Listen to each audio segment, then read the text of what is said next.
നമ്മുടെ കരവും ശബ്ദവും ഉയർത്തി ദൈവത്തിന് സ്തോത്രം ചെയ്യുക. നമുക്ക് ധന്യനായ പൗലോസ് ശ്ലീഹ തെസ്സലോനിക്കർക്ക് എഴുതിയ ഒന്നാമത്തെ ലേഖനം 3-ാം അധ്യായം 5-ാമത്തെ വാക്യം ഈ പകലത്തെ ചിന്തയ്ക്ക് ആധാരമായി വായിക്കാം. പരീക്ഷകൻ നിങ്ങളെ പരീക്ഷിച്ചുവോ? ഞങ്ങളുടെ പ്രയത്നം വെറുതെ ആയിപ്പോയോ എന്ന് ഭയപ്പെട്ട് ഞാൻ മതി. വളരെ നന്ദി. പരീക്ഷകൻ നിങ്ങളെ ഇതു നിമിത്തം എനിക്കൊട്ടും സഹിച്ചുകൂടാഞ്ഞിട്ട് പരീക്ഷകൻ നിങ്ങളെ പരീക്ഷിച്ചുവോ? ഞങ്ങളുടെ പ്രയത്നം വെറുതെ ആയിപ്പോയോ എന്ന് ഭയപ്പെട്ടു. ഇനി എല്ലാവരും എൻ്റെ മുഖത്തോട്ട് നോക്കണേ. ഒറ്റ വായനയിൽ മാനസികമായി നമുക്കല്പം പൊരുത്തപ്പെടാൻ പ്രയാസമുള്ള ഒരു വാക്യമാണ് വായിച്ചു കേട്ടത്. എന്താണ് പൗലോസ് ആ വാക്യം കൊണ്ട് അർത്ഥമാക്കുന്നത്? എന്തുകൊണ്ട് അങ്ങനെ തെസ്സലോനിക്ക സഭയ്ക്ക് വാചകങ്ങൾ എഴുതേണ്ടി വന്നു? ആ വാക്യം നാം അറിയണമെങ്കിൽ തെസ്സലോനിക്ക സഭയെ സംബന്ധിച്ച് ഒരു ലളിതമായ ചരിത്ര പഠനം നമുക്ക് ആവശ്യമാണ്. ആ ഭാഗം ഒന്ന് പറഞ്ഞിട്ട് ഇവിടേക്ക് വരാം. ദാനിയേൽ പ്രവാചകന്റെ പുസ്തകം 8-ാം അധ്യായത്തിൽ വായിക്കണ്ടേ? ശ്രദ്ധിച്ച് കേട്ടാൽ മതി. 1-ാം ലോക സാമ്രാജ്യമായ ബാബിലോണ്യ സാമ്രാജ്യത്തിൻ്റെ അവസാനത്തെ സാമ്രാട്ടായിരുന്ന ബേൽശസ്സറിൻ്റെ 3-ാമത്തെ ആണ്ടിൽ ദൈവത്തിൻ്റെ ദാസനായ ദാനിയേൽ ഒരു ദർശനം കാണുകയാണ്. 2 കൊമ്പുള്ള ഒരാട്ടുകൊറ്റൻ, അത് പടിഞ്ഞാറോട്ടും വടക്കോട്ടും തെക്കോട്ടുമൊക്കെ ഇങ്ങനെ ഇടിക്കുകയാണ്. അഹങ്കാരിയായ ആട്ടുകൊറ്റൻ്റെ ചിന്ത, എനിക്കെതിരെ നിൽക്കാൻ ആർക്കും സാധ്യമല്ല. അതതിൻ്റെ അഹങ്കാരത്തിൻ്റെ പാരമ്യത്തിൽ അങ്ങനെ നിൽക്കുന്ന സമയത്ത് പടിഞ്ഞാറ് നിന്ന് ഒരു കോലാട്ടുകൊറ്റൻ പാഞ്ഞു വരികയാണ്. ആ കോലാട്ടുകൊറ്റൻ്റെ പ്രത്യേകത, അതിൻ്റെ 2 കണ്ണുകൾക്കിടയിൽ ഒരു കൊമ്പാണ് ഉള്ളത്. ആ ഒരു കൊമ്പൻ കോലാട്ടുകൊറ്റൻ 2 കൊമ്പുള്ള ആട്ടുകൊറ്റനുമായി യുദ്ധം ചെയ്ത് അതിനെ പരാജയപ്പെടുത്തി. അതതിൻ്റെ വിജയത്തിൻ്റെ നെറുകയിൽ നിൽക്കുന്ന സമയത്ത് അതിൻ്റെ ഒരു കൊമ്പ് മുറിഞ്ഞു പോയി. തൽസ്ഥാനത്ത് 4 കൊമ്പ് മുളച്ചു വരികയാണ്. എന്താണ് ദാനിയേൽ അവിടെ കാണുന്ന ദർശനത്തിൻ്റെ അർത്ഥം? 2 കൊമ്പുള്ള, അത് നിങ്ങളോട് പറയേണ്ട ആവശ്യമില്ല, എങ്കിലും ചരിത്രം ഒന്ന് മനസ്സിലാക്കാൻ ഓടിച്ചു പറയുകയാണ്. അവിടെ കാണുന്ന 2 കൊമ്പുള്ള ആട്ടുകൊറ്റൻ കാണിക്കുന്നത് മേത്യൻ പേർഷ്യൻ സാമ്രാജ്യത്തെയാണ്. ലോകത്തെ 200 കൊല്ലത്തോളം അടക്കി ഭരിച്ച ആ സാമ്രാജ്യം കാലാകാലങ്ങളിൽ വന്ന സാമ്രാട്ടുകൾ വിചാരിച്ചു, ചരിത്രമുള്ളിടത്തോളം എക്കാലവും ഞങ്ങൾ തന്നെ അജയ ശക്തികളായി ഇവിടെ കാണും, ഞങ്ങളെ പരാജയപ്പെടുത്താൻ ആരെക്കൊണ്ടും പറ്റില്ല. അതങ്ങനെ അഹങ്കാരത്തിൽ ചിന്തിച്ചു കൊണ്ടിരിക്കുന്ന സമയത്താണ് മാസിഡോണ്യ രാജാവായ ഫിലിപ്പ് രാജാവിൻ്റെ സീമന്തപുത്രനായ മഹാനായ അലക്സാണ്ടറുടെ നേതൃത്വത്തിലുള്ള ഗ്രീക്ക് സാമ്രാജ്യം ഉയർന്നു പൊങ്ങി വന്നത്. ആ ഗ്രീക്ക് സാമ്രാജ്യത്തെയാണ് കോലാട്ടുകൊറ്റനായി കാണിക്കുന്നത്. അതിൻ്റെ 2 കണ്ണുകൾക്കിടയിലുള്ള ഒരു കൊമ്പ് കാണിക്കുന്നത് മഹാനായ അലക്സാണ്ടറെയാണ്. അലക്സാണ്ടർ മേത്യൻ പേർഷ്യൻ സാമ്രാജ്യത്തെ പരാജയപ്പെടുത്തി. ഗ്രീക്ക് സാമ്രാജ്യം ചരിത്രത്തിൽ നിലവിൽ വന്ന് അധികം താമസിയാതെ തന്നെ അകാലത്തിൽ അലക്സാണ്ടർ മരിച്ചു. അലക്സാണ്ടറുടെ മരണത്തെയാണ് 2 കണ്ണുകൾക്കിടയിലുള്ള ഒരു കൊമ്പ് മുറിഞ്ഞു പോകുന്നത് കാണിക്കുന്നത്. തൽസ്ഥാനത്ത് 4 കൊമ്പ് മുളച്ചു വരുന്നു. അലക്സാണ്ടറുടെ മരണശേഷം ഗ്രീക്ക് സാമ്രാജ്യത്തെ ഭരിക്കാൻ തനിക്കൊരു അനന്തരാവകാശി ഉണ്ടായിരുന്നില്ല. അതുകൊണ്ട് ഗ്രീക്ക് സാമ്രാജ്യം തൻ്റെ 4 സൈന്യാധിപന്മാർക്കായി വിഭജിച്ചു കൊടുക്കുന്നു. ഏഷ്യ മൈനർ ലെസിമക്കസിന്, മാസിഡോണിയ കസാണ്ടർക്ക്, ഈജിപ്റ്റ് ടോളമികൾക്ക്, സിറിയ സെലൂക്കസിനായി വിഭജിച്ചു കൊടുക്കുകയാണ്. അടുത്തത് പറയുന്നതിന് മുമ്പ് ഒരു ദൂത് പറഞ്ഞ് മുന്നോട്ട് പോകാൻ ആഗ്രഹിക്കുകയാണ്. എപ്പോഴാണ് ദൈവം ദാനിയേലിന് ഈ ദർശനം കൊടുക്കുന്നത്? 1-ാം ലോക സാമ്രാജ്യമായ ബാബിലോണ്യ സാമ്രാജ്യം നിലവിലിരിക്കെ അതിൻ്റെ സാമ്രാജ്യത്തിൻ്റെ അധിപതിയായ ബേൽശസ്സറിൻ്റെ 3-ാമത്തെ ആണ്ടിൽ നാളുകളുടെ നീളകളിൽ നിലവിൽ വരാൻ പോകുന്ന സാമ്രാജ്യങ്ങളെയും അവയുടെ സാമ്രാട്ടുകളെയും ഭാവിയെയും എൻ്റെ ദൈവം കാലെ കൂട്ടി തൻ്റെ ദാസനായ ദാനിയേലിന് വെളിപ്പെടുത്തുകയും ദാനിയേലിന് വെളിപ്പെട്ടതുപോലെ തന്നെ അത് സംഭവിക്കുകയും ചെയ്തെങ്കിൽ ഇന്ന് പകൽ ഞാൻ ദൈവമക്കളോട് വിളിച്ചു പറയാം, ആകസ്മികമായി യാദൃച്ഛികമായി ഇവിടെ ഒന്നും സംഭവിക്കുന്നില്ല. സംഭവിക്കുന്നതിൻ്റെയൊക്കെ പിറകിൽ ചലിക്കുന്ന അത് അദൃശ്യ കരമുണ്ട്. അത് നാം സ്തോത്രം ചെയ്ത് ആരാധിക്കുന്ന നമ്മുടെ ദൈവത്തിൻ്റെ കരമാണെന്ന് തിരിച്ചറിഞ്ഞ് അധരം തുറന്ന് ദൈവത്തിന് ആവേശത്തോടെ സ്തോത്രം പറയാൻ എത്ര പേർക്ക് മനസ്സുണ്ട്? കരവും ശബ്ദവും ഉയർത്തി ദൈവത്തിന് നന്ദി പറയാം. പണം കൊണ്ടും അധികാര ദുർവിനിയോഗം കൊണ്ടും സ്വാധീനം കൊണ്ടും എക്കാലവും ഞങ്ങൾ നിലനിൽക്കുമെന്നും ഞങ്ങൾ ചിന്തിക്കുന്നത് പോലെ, ഞങ്ങൾ വിചാരിക്കുന്നത് പോലെ, ഞങ്ങളുടെ അജണ്ടകൾക്കനുസരിച്ച് കാര്യങ്ങൾ സംഭവിക്കുമെന്നും ആരും ചിന്തിക്കേണ്ട. അതൊക്കെ മിഥ്യാധാരണകളാണ്. ചരിത്രത്തിൽ സാമ്രാജ്യങ്ങൾ, സാമ്രാട്ടുക്കൾ അങ്ങനെ പദ്ധതികൾ തയ്യാറാക്കിയിട്ടുണ്ട്, അവരങ്ങനെ വ്യാമോഹിച്ചിട്ടുണ്ട്. പക്ഷെ ചരിത്രത്തിൽ ഇടപെടുന്നൊരു ദൈവമുണ്ടെന്ന് ദൈവം ഇന്നുവരെ തെളിയിച്ചിട്ടുണ്ട്. ഇന്നും അത് തെളിയിക്കാൻ എന്റെ ദൈവം വിശ്വസ്തനാണ്. അതരം തുറന്ന ദൈവമക്കൾ ഒരുമിച്ച് പറ, മനുഷ്യന്റെ രാജ്യത്വത്തിന്മേൽ വാഴുന്ന സർവശക്തനായ ഒരു ദൈവം ഉണ്ട് നിശ്ചയം. അതരം തുറന്ന് വിശ്വാസത്തോടെ ആമേൻ പറയാൻ എത്ര പേർക്ക് നിയോഗമുണ്ട്? അവരെ ഓർത്ത് ഞാൻ ദൈവത്തെ സ്തുതിക്കുന്നു. അതവിടെ നിൽക്കട്ടെ, അതല്ല എൻ്റെ വിഷയം. ഈ സാമ്രാജ്യം 4ആയി വിഭജിക്കുമ്പോൾ മാസിഡോണിയയുടെ ഭരണാധികാരിയായ അലക്സാണ്ടർക്കൊരു പെങ്ങളുണ്ടായിരുന്നു. അവളുടെ പേരാണ് തെസ്സലോനിക്ക. ആ തെസ്സലോനിക്കയെ കസാൻഡർ വിവാഹം കഴിച്ചു. എന്നിട്ട് തൻ്റെ ഭാര്യയും അലക്സാണ്ടറുടെ പെങ്ങളുമായ തെസ്സലോനിക്കയുടെ പേര് എന്നേക്കും സ്മരിക്കപ്പെടേണ്ടുന്നതിന് അദ്ദേഹം മാസിഡോണിയയിൽ ഒരു പട്ടണം പണിതു. അതിന് തെസ്സലോനിക്ക എന്ന പേര് കൊടുത്തു. അങ്ങനെയാണ് തെസ്സലോനിക്ക പട്ടണത്തിൻ്റെ ആരംഭം. ചരിത്രകാരന്മാർ ആ പട്ടണത്തെ വിശേഷിപ്പിച്ചിരിക്കുന്നത് അവിടെയുള്ള ജനബാഹുല്യത്തെക്കാൾ അധികമായിരുന്നു അവിടെയുണ്ടായിരുന്ന വിഗ്രഹങ്ങളുടെ എണ്ണം. അന്യദേവീ ദേവന്മാരുടെ ക്ഷേത്രങ്ങൾ കൊണ്ടും വിഗ്രഹങ്ങൾ കൊണ്ടും അന്യാരാധനകൾ കൊണ്ടും നിറയപ്പെട്ടിരുന്ന പിശാചിൻ്റെ ഈട്ടില്ലമായിരുന്നു തെസ്സലോനിക്ക പട്ടണം. ഞാൻ നിങ്ങൾക്കതൊന്ന് തെളിയിച്ചു തരാമേ. 1 തെസ്സലോനിക്ക ലേഖനം 1-ാം അധ്യായം അതിൻ്റെ 9-10 വാക്യങ്ങളൊന്ന് വായിക്കാമോ? 1 തെസ്സലോനിക്ക ലേഖനം 1-ാം അധ്യായം. നിങ്ങളുടെ അടുക്കൽ എങ്ങനെയുള്ള പ്രവേശനം സാധിച്ചു എന്നും ജീവനുള്ള സത്യദൈവത്തെ സേവിപ്പാനും അവൻ മരിച്ചവരുടെ ഇടയിൽ നിന്ന് ഉയർപ്പിച്ച തൻ്റെ പുത്രനും വരുവാനുള്ള കോപത്തിൽ നിന്ന് നമ്മെ വിടുവിക്കുന്നവനുമായ യേശു സ്വർഗത്തിൽ നിന്ന് വരുന്നത് കാത്തിരിപ്പാനും നിങ്ങൾ വിഗ്രഹങ്ങളെ വിട്ട് ദൈവത്തിങ്കലേക്ക് എങ്ങനെ തിരിഞ്ഞു വന്നു എന്നും അവർ തന്നെ പറയുന്നു. എല്ലാവരും ആ വാക്കൊന്ന് ശ്രദ്ധിച്ച് കേട്ടെ. നിങ്ങൾ വിഗ്രഹങ്ങളെ വിട്ട് ദൈവത്തിങ്കലേക്ക് എങ്ങനെ തിരിഞ്ഞു വന്നു എന്നും അവർ തന്നെ പറയുന്നു. എല്ലാവരും ഒന്ന് സ്തോത്രം പറഞ്ഞ് എന്നോട് വരണേ. ചുറ്റുപാടുമുള്ള സമീപ സ്ഥലങ്ങളിലൊക്കെയുള്ള സമൂഹം കേട്ടിട്ട് ആശ്ചര്യ പരതന്ത്രരായി ചോദിക്കുന്നു, തെസ്സലോനിക്കയിൽ ഒരു സഭ സ്ഥാപിതമായെന്നോ? അവിടെ യേശു ക്രിസ്തുവിനെ വിശ്വസിച്ച് ആരാധിക്കാൻ ഒരു സമൂഹം ഇറങ്ങിത്തിരിച്ചെന്നോ? അതെങ്ങനെ സംഭവിച്ചു എന്ന് അത്ഭുത പരതന്ത്രരായി അവർ പറയുകയാണ്. എന്താ അങ്ങനെ പറയാൻ കാരണം? ഒരു കാരണവശാലും മാനുഷികമായി വിടുവിക്കപ്പെടാൻ സാധ്യതയില്ലാത്തൊരു പട്ടണമായിരുന്നു തെസ്സലോനിക്ക പട്ടണം. കാരണം അത്ര ഭയാനകമായിരുന്നു അവരെ സ്വാധീനിച്ചിരുന്ന മതത്തിൻ്റെ സ്വാധീനങ്ങൾ, അവിടെ ഉണ്ടായിരുന്ന വിഗ്രഹാരാധനകൾ, അവരുടെ ആ വിശ്വാസങ്ങൾ, മത ആചാരങ്ങൾ.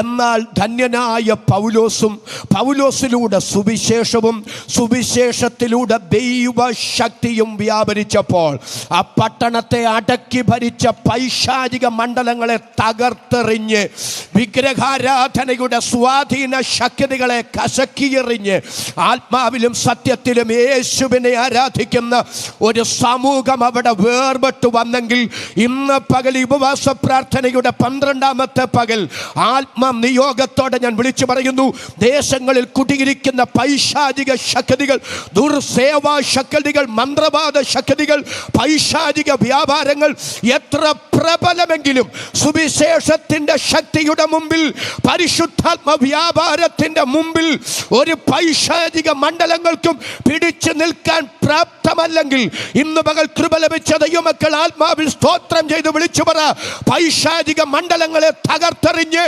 ആഭിചാര ശക്തികളെ നിർവീര്യമാക്കി ദേശാധിപതി ശക്തികളെ ആമേൻ തകർത്തുകൊണ്ട് ഒരു വലിയ സമൂഹത്തെ ഞങ്ങളുടെ പട്ടണത്തിൽ വേർതിരിക്കാൻ വിശ്വസ്തനായ ഒരു ദൈവം ഇന്ന് പകൽ ഉയരത്തിലുണ്ടെന്ന് ആത്മാവിൽ സ്തോത്രം ചെയ്ത് പറയാൻ മനസ്സുള്ള എത്ര പേര് ഇവിടെ വന്നിട്ടുണ്ട്? അവർക്കായി ഞാൻ ദൈവത്തെ സ്തുതിക്കുന്നു.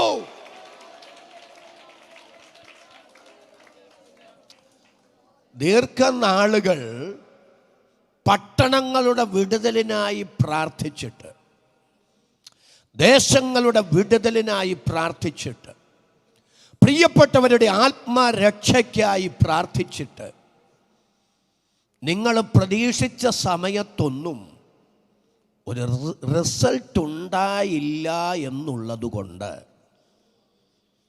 തളരരുത്, പ്രാർത്ഥന നിർത്തരുത്, മനസ്സും മടുക്കരുത്. ദൈവത്തിൻ്റെ ആത്മാവിനോട് പറയുന്നു, തളർന്നു പോകാതെ ഇരുന്നാൽ തക്ക സമയത്ത് കൊയ്യും. തളർന്ന കൈകളെയും കുഴഞ്ഞ മുഴങ്കാലുകളെയും ഇന്നു പകൽ നിവർത്തിച്ചു കൊള്ളുക. നിരാശയുടെ കടുങ്കെട്ടുകളെ ഇന്ന് രാത്രി, ഇന്ന് പകൽ പൊട്ടിച്ചു കൊള്ളുക. നിങ്ങളുടെ പ്രാർത്ഥനയുടെ മറുപടി എന്ന വണ്ണം, പ്രവർത്തനത്തിൻ്റെ റിസൾട്ട് എന്ന വണ്ണം, ഉപവാസത്തിൻ്റെ ദൈവിക ഇടപെടൽ എന്നതിൻ്റെ റിസൾട്ട് എന്നത് പരിശുദ്ധാത്മാവ് പറയുന്നു, ചില പ്രാർത്ഥനയുടെ മറുപടികളെ നമ്മുടെ കണ്ണുകൊണ്ട് കാണത്തക്ക നിലയിൽ, നമ്മുടെ കൈകൊണ്ട് തൊടത്തക്ക നിലയിൽ ചില ദൈവപ്രവൃത്തി വെളിപ്പെട്ടു വരുമെന്ന് പരിശുദ്ധ ആത്മാവ് ഇന്ന് പകൽ വചനത്തിലൂടെ ചിലർക്ക് ഉറപ്പ് കൈമാറുന്നു. വിശ്വാസത്താൽ അതിന് ആമേൻ പറയാൻ എത്ര പേർക്ക് നിയോഗമുണ്ട്? പരിശുദ്ധാത്മാവ് എന്നോട് പറയുന്ന 2-3 ദൂതുകൾ ഞാൻ അവിടെ പറയുകയാണ്.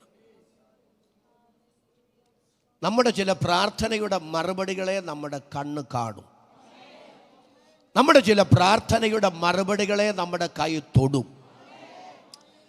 ഈ ശൗല് വാഹന മൃഗത്തിൻ്റെ പുറത്ത് യെരൂശലേമിൽ നിന്ന് ദമസ്കോസിനെ ലക്ഷ്യമാക്കി പോകുകയാണ്. ദമസ്കോസിൻ്റെ പടിവാതിൽക്കൽ എത്തുമ്പോൾ നട്ടുച്ചയ്ക്ക് ആകാശത്ത് കത്തിപ്പടരുന്ന സൂര്യപ്രഭയെ വെല്ലുന്നൊരു പ്രകാശം അദ്ദേഹത്തിൻ്റെ മുഖത്ത് വന്നടിച്ചു. വാഹന മൃഗത്തിൻ്റെ പുറത്ത് നിന്ന് താഴെ വീണു. കൂടെ ഉണ്ടായിരുന്നവരെ കൈപിടിച്ച് ഒരു വീട്ടിൽ കൊണ്ടാക്കി. ആ സമയത്ത് ദമസ്കോസിൽ ഒരു ക്രിസ്തു ശിഷ്യനുണ്ട്. അദ്ദേഹത്തിൻ്റെ പേര് അനന്യാസ് എന്നാണ്. അനന്യാസ് പ്രാർത്ഥിച്ചു കൊണ്ടിരിക്കും അളവിൽ കർത്താവ് പറഞ്ഞു, അനന്യാസേ, നീ നേർവീതി എന്ന സ്ഥലത്ത് യൂദായുടെ വീട്ടിൽ വരെയൊന്ന് പോകണം. അവിടെ ശൗൽ എന്ന് പേരുള്ള ഒരുവൻ 3 ദിവസമായി വെള്ളം കുടിക്കാതെ, ആഹാരം കഴിക്കാതെ ഉപവസിച്ചു പ്രാർത്ഥിച്ചു കൊണ്ടിരിക്കുകയാണ്. നീ ചെന്ന് അവൻ്റെ തലയിൽ കൈവച്ച് പ്രാർത്ഥിക്കുമ്പോൾ അവൻ സൗഖ്യമാകുന്നത് കണ്ടുകൊണ്ടിരിക്കുകയാണ്. ഞാനെങ്ങാനുമാണെങ്കിൽ തുള്ളിച്ചാടി സ്തോത്രം പറഞ്ഞ് അവിടെ ചെന്നേനെ, ഒരു നല്ല ആമേനെന്ന് പറഞ്ഞ്. കാരണം ഞാൻ ചെന്ന് തലയിൽ കൈവച്ച് പ്രാർത്ഥിക്കുമ്പോൾ ഒരാൾ സൗഖ്യമാകുക എന്ന് പറഞ്ഞാൽ എന്തൊരു സന്തോഷമാണ് അല്ലേ? പക്ഷേ അനന്യാസ് തിരിച്ച് കർത്താവിനോട് പറഞ്ഞൊരു പദം നിങ്ങൾ കണ്ടോ? കർത്താവേ, ഞങ്ങളെ പിടിച്ചു കെട്ടാനുള്ള മഹാപുരോഹിതന്മാരുടെ അധികാരപത്രവും അവൻ്റെ പക്കലുണ്ട്. ഒരു നല്ല ആമേനെന്ന് പറഞ്ഞു. ഇവൻ എങ്ങനെ അറിഞ്ഞ് വരുന്നില്ലല്ലോ എന്നോട്? മഹാപുരോഹിതന്മാരുടെ അധികാരപത്രവും ശൗലിൻ്റെ കയ്യിലുണ്ടെന്ന് അനന്യാസ് എങ്ങനെ അറിഞ്ഞു? കർത്താവ് അങ്ങനെ പറഞ്ഞില്ല. പറഞ്ഞോ? പറഞ്ഞില്ല. പ്രാർത്ഥനയിലൊട്ട് വെളിപ്പെട്ടതുമല്ല. പോകാൻ മടിച്ചിട്ടാണ് പറയുന്നേ. മഹാപുരോഹിതന്മാരുടെ അധികാരപത്രവും കർത്താവ് പറയുന്നുണ്ട്, നീ പോക എന്ന് പറയുന്നുണ്ട്. അപ്പം ഞാൻ പറഞ്ഞതിൻ്റെ ആശയം എന്താണെന്നറിയാവോ? ശൗല് രഹസ്യമായിട്ടല്ല വരുന്നത്, പരസ്യമായിട്ടാണ് വരുന്നത്. ഭീഷണി മുഴക്കിയ വരുന്നത്. നിങ്ങൾക്ക് രക്ഷപ്പെടാൻ പറ്റില്ല, എൻ്റെ പദ്ധതി ഞാൻ നടപ്പിലാക്കും, അതിനുള്ള അധികാരത്തിൻ്റെ പിൻബലം എനിക്കുണ്ട്. അങ്ങനെ പരസ്യമായി വെല്ലുവിളിച്ച് തന്നെയാണ് ശൗല് വരുന്നത്. അങ്ങനെയാണെങ്കിൽ ഡെമസ്കോസിലുള്ള ദൈവമക്കൾ ആത്മാർത്ഥമായി ദൈവത്തോട് പ്രാർത്ഥിച്ചിട്ടില്ലേ? ദൈവമേ, ഒരു വലിയ പ്രതിസന്ധി ഞങ്ങൾക്കെതിരെ ഉരുണ്ടു കൂടുകയാണ്. ഈ പ്രതിസന്ധിയിൽ എങ്ങനെ രക്ഷപ്പെടണമെന്ന് ഞങ്ങൾക്കറിഞ്ഞുകൂടാ. ഞങ്ങളുടെ മുമ്പിൽ രക്ഷപ്പെടാൻ മാനുഷികമായി ഒരു പഴുതും കാണുന്നില്ല. എന്നാൽ യഹോവേ, ബലവാനും ബലഹീനനും തമ്മിൽ കാര്യമുണ്ടായാൽ സഹായിപ്പാൻ നീയല്ലാതെ മറ്റാരുമില്ലെന്ന് ഹൃദയം തകർന്ന് കണ്ണു നനഞ്ഞ് അവർ ദൈവത്തോട് പ്രാർത്ഥിച്ചിട്ടില്ലേ? അങ്ങനെയാണെങ്കിൽ ദൈവം അനന്യാസിനോട് നേർവീതി എന്ന സ്ഥലത്ത് നീ യൂദായുടെ വീട്ടിൽ ചെന്ന് അവൻ്റെ തലയിൽ കൈവച്ച് പ്രാർത്ഥിക്കാൻ പറഞ്ഞാൽ ആശയന്ന നിന്റെ പ്രാർത്ഥനയുടെ മറുപടിയെ നേർവീതി എന്ന സ്ഥലത്ത് യൂദായുടെ വീട്ടിൽ ഞാൻ കുരുക്കിയിട്ടിട്ടുണ്ട്. നിന്റെ കണ്ണുകൊണ്ട് പോയി നീ അത് കണ്ടോളാനാണെങ്കിൽ, നിന്റെ കൈ കൊണ്ടുപോയി നീ അത് തൊട്ടോളാനാണെങ്കിൽ, ഇന്ന് മകൾ ദൈവത്തിന്റെ പരിശുദ്ധാത്മാവ് ഉപവാസത്തിലും പ്രാർത്ഥനയിലും ദൈവമുഖം അന്വേഷിക്കുന്ന ചില ദൈവമക്കളോട് ആത്മാവിന്റെ നിയോഗത്തിൽ ഇങ്ങനെ വിളിച്ചു പറയുന്നു: നിങ്ങളുടെ ചില പ്രാർത്ഥനയുടെ മറുപടികളെ നിങ്ങളുടെ കണ്ണുകൊണ്ട് കാണത്തക്ക നിലയിൽ, നിങ്ങളുടെ ചില പ്രാർത്ഥനയുടെ മറുപടികളെ നിങ്ങളുടെ കൈ കൊണ്ട് തൊടത്തക്ക നിലയിൽ ചില ദൈവപ്രവൃത്തി വെളിപ്പെടുന്ന നാളുകൾ വിദൂരമല്ലെന്ന് ഭോഷ്കില്ലാത്ത ദൈവം തന്റെ വചനത്തിന്റെ ആലോചന കൈമാറുമ്പോൾ പരിശുദ്ധാത്മാവ് നിയോഗം തരുന്ന ദൈവമക്കൾ കരമടിച്ച് അല്പനിമിഷം അന്യഭാഷയിൽ ദൈവത്തിന് സ്തോത്രം ചെയ്യാം. പരിശുദ്ധാത്മാവ് അതിശക്തമായി എനിക്കൊരു നിയോഗം തരുന്നു. ചിലരുടെ പ്രാർത്ഥനയുടെ മറുപടികൾ, ഗ്ലോറി, നിങ്ങളുടെ കൈയെത്താവുന്ന ദൂരത്താണ്. നിങ്ങളുടെ കൈ കൊണ്ട് ചില പ്രാർത്ഥനയുടെ മറുപടികളെ തൊടത്തക്ക നിലയിൽ, നിങ്ങളുടെ ചില പ്രാർത്ഥനയുടെ മറുപടികളെ നിങ്ങളുടെ കണ്ണുകൊണ്ട് കാണത്തക്ക നിലയിൽ ചില ദൈവപ്രവൃത്തി വെളിപ്പെടുന്നു.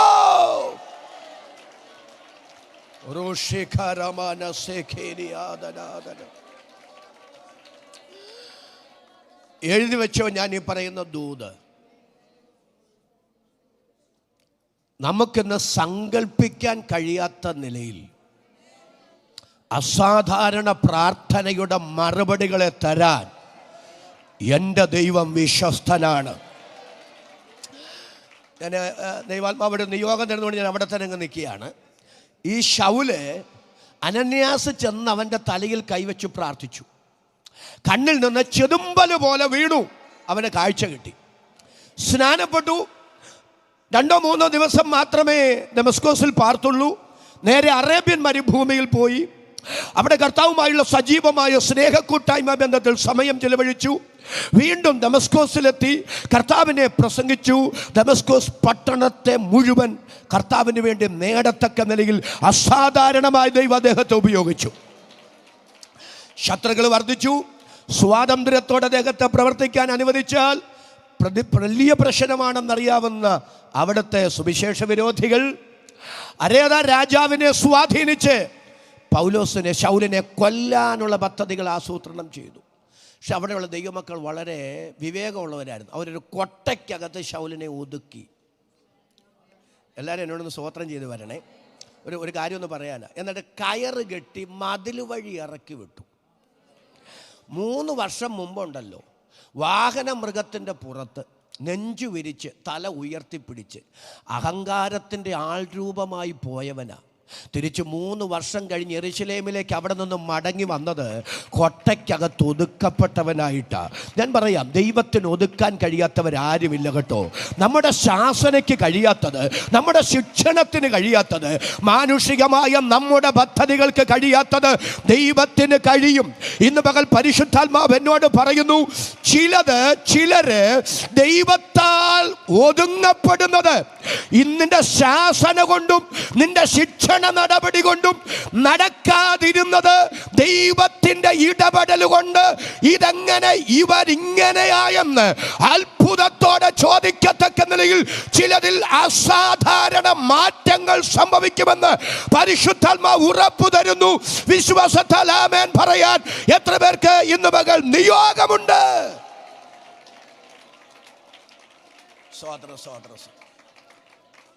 കോട്ടയ്ക്കകത്ത് ഒതുങ്ങി യെരൂശലേമിലേക്ക് വന്നേ. 3 വർഷം മുമ്പ് ചെന്നായെ പോലെ പോയവൻ തിരിച്ചു വന്നത് കുഞ്ഞാടിനെ പോലാണ്. അങ്ങനെ കുഞ്ഞാടിനെ പോലെ മടങ്ങി വരുമ്പോൾ എന്നെ അതിശയിപ്പിച്ചൊരു ഭാഗമുണ്ട്.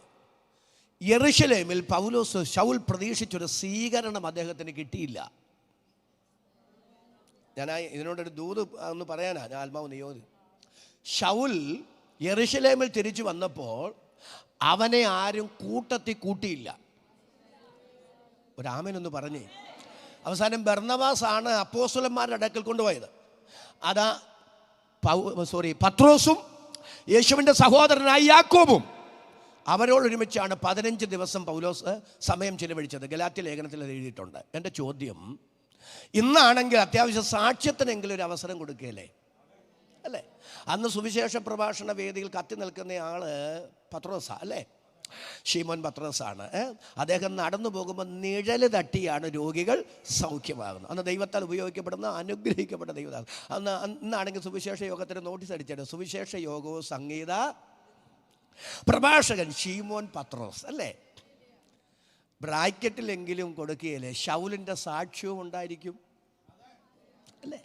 പക്ഷെ സാക്ഷ്യം പറയാൻ പോലും ഒരവസരം ശൗലിന് കൊടുത്തില്ല. ഞാൻ ആ ഭാഗം ഒന്നും വിശദീകരിക്കുന്നില്ല. എങ്കിലും ഒരു കാര്യം തൊട്ട് പറയാം. ദൈവം അറിയാതെ ഒരു ഒറ്റപ്പെടുത്തപ്പെടലുമില്ല. ദൈവം അറിയാതൊന്നും സംഭവിക്കുകയില്ല. ജീവിതത്തിൽ സംഭവിക്കുന്ന ഒറ്റപ്പെടുത്തപ്പെടലുകളിലും പൊട്ടിത്തെറിക്കരുത്. അതിലും തിന്മയ്ക്കല്ല, ദൈവത്തിന് നന്മയ്ക്കൊരു പദ്ധതി ഉണ്ടെന്ന് തിരിച്ചറിയാനും ഹൃദയം തുറന്നു സ്തോത്രം പറയാനും കൃപ ലഭിച്ച ദൈവമക്കൾ തയ്യാറാകണം. അതൊരു മറ്റൊരു പഠന വിഷയമാണ്. ഞാൻ ആ ഭാഗത്തേക്ക് പോകുന്നില്ല. എൻ്റെ ചോദ്യം, അതെന്താ ഇവരാരും കൂട്ടത്തിൽ കൂട്ടാഞ്ഞ്? ഇവനൊരു വേദി കൊടുത്താൽ പിന്നെ ഇനി ഞങ്ങൾക്ക് വേദി കിട്ടാൻ യാതൊരു സാധ്യതയും അങ്ങനാണോ? അതുകൊണ്ടാണോ? അസൂയ മൂത്തിട്ടാണോ ഒഴിവാക്കിയത്? അല്ല. അവനൊരു ശിഷ്യനെന്ന് പറയുന്നത് അവർ വിശ്വസിച്ചില്ലെന്നാ. എന്താ വിശ്വസിക്കാതിരിക്കാൻ കാരണം? ശൗൽ എത്ര ക്രൂരനായിരുന്നു എന്ന് മനസ്സിലാക്കണമെങ്കിൽ അദ്ദേഹം നടത്തുന്നൊരു പ്രയോഗം ശ്രദ്ധിച്ചാൽ മതി. ക്രിസ്ത്യാനിഗാമികളെ അദ്ദേഹം പീഡിപ്പിച്ച രംഗം സാക്ഷ്യമായി പറയുമ്പോൾ ഇങ്ങനെ പറയുന്നുണ്ട്: സ്ത്രീകളെയും കുട്ടികളെയും ഞാൻ ഉപദ്രവിച്ചു. അതെന്തിനാ അങ്ങനെ പറയുന്നത്? അന്ന് പുരാതന കാലത്ത് ക്രൂരന്മാരായ കിരാതന്മാരായ പ്രാകൃതന്മാരായ ഭരണാധികാരികൾ യുദ്ധം നടത്തുമ്പോൾ പോലും ഒരു യുദ്ധനീതി ഉണ്ടായിരുന്നു. എന്താ? ശത്രു രാജ്യത്തെ കീഴടക്കുമ്പോൾ സ്ത്രീകളെയും കുട്ടികളെയും ഉപദ്രവിക്കാൻ പാടില്ല. ഒരു സ്തോത്രം പറഞ്ഞതിനോട് വന്നേ. കാരണം പ്രാകൃതന്മാരായ ക്രൂരന്മാരായ ഭരണാധികാരികൾ നയിച്ച യുദ്ധങ്ങളിൽ പോലും അങ്ങനൊരു സാമാന്യ യുദ്ധനീതി ഉണ്ടായിരുന്നു. ഇപ്പം ഹമാസും ഇസ്രായേലും തമ്മിൽ യുദ്ധം നടന്നുകൊണ്ടിരിക്കുക അല്ലേ? ആ യുദ്ധങ്ങളിൽ മാധ്യമങ്ങൾ ഏറ്റവും കൂടുതൽ ഇങ്ങനെ ഊന്നി പറയുന്നത് എന്താ? ഇത്ര സ്ത്രീകൾ അല്ലേ, ഇത്ര കുഞ്ഞുങ്ങൾ. ഐക്യരാഷ്ട്രസഭ അപലപിക്കുന്നത് എന്താ? ലോകരാഷ്ട്രങ്ങൾ അപലപിക്കുന്നതിൻ്റെ കാര്യം സ്ത്രീകളെ ഉപദ്രവിക്കുക, കുഞ്ഞുങ്ങളെ ഉപദ്രവിക്കുക. അത് പ്രാകൃതന്മാരായ ക്രൂരന്മാരായ ഭരണാധികാരികൾ പോലും നടപ്പിലാക്കിയിരുന്നില്ല. എല്ലാവരും എന്നോട് വരുന്നുണ്ടെന്നാണ് എൻ്റെ ചിന്ത. അങ്ങനെയാണെങ്കിൽ ശൗൽ ഞാൻ സ്ത്രീകളെയും കുട്ടികളെയും പോലും ഉപദ്രവിച്ചു എന്ന് പറയുമ്പോൾ കിരാതന്മാരായ ക്രൂരന്മാരായ പ്രാകൃതന്മാരായ രാജാക്കന്മാരെക്കാൾ ഈ മാർഗത്തോട് ക്രൂരത കാട്ടിക്കൂട്ടിയവനാണ് താൻ എന്നാണ് പൗലോസ് അതുകൊണ്ട് അർത്ഥമാക്കുന്നത്. നിങ്ങൾക്ക് എല്ലാവരും എന്നോട് വരുന്നുണ്ടെന്നാണ് എൻ്റെ ചിന്ത. മനസ്സിലാവുന്നുണ്ടോ? അങ്ങനെയാണെങ്കിൽ ഇവരാരും ശൗലിനെ കൂട്ടത്തിൽ കൂട്ടാഞ്ഞതിൻ്റെ കാര്യം എന്നറിയാവോ? ഇവനെപ്പോലൊരു ക്രൂരൻ, എൻ്റെ നാടൻ ഭാഷയിൽ പറഞ്ഞ ഇവനെപ്പോലൊരു ഭീകരൻ, രക്ഷിക്കപ്പെട്ടെന്നൊക്കെ പറയുന്നത് അവർക്ക് അങ്ങോട്ട് ഉൾക്കൊള്ളാൻ പറ്റിയില്ല.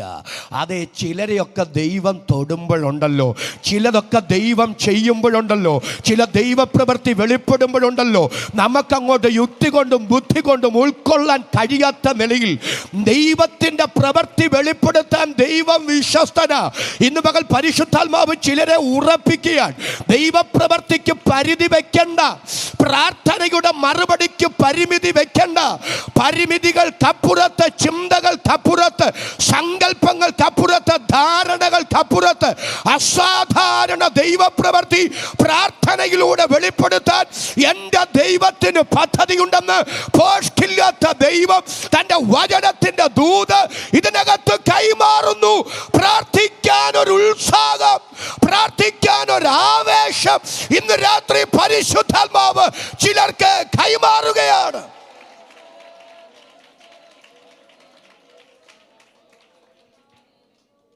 സ്തോത്ര സ്തോത്ര സ്തോത്ര. പ്രാർത്ഥനയിൽ തളർന്നു പോയവർ ആരെങ്കിലും ഉണ്ടോ? ഒരു നല്ല ആമേൻ എന്ന് പറ. ഹൃദയം ക്ഷീണിച്ചവരാരെങ്കിലും ഉണ്ടോ? നിരാശ മനസ്സിൽ കയറിയവരാരെങ്കിലും ഉണ്ടോ? ഇന്ന് പകൽ ആ നിരാശയുടെ കടുങ്കെട്ടുകളെ പൊട്ടിക്കണം. എന്നിട്ട് ആധാരം തുറന്ന് സ്തോത്രം ചെയ്ത് പറയണം, പ്രാർത്ഥനയുടെ മറുപടി അസാധാരണമാണ്. ദൈവത്തിന് കഴിയാത്തതൊന്നുമില്ല.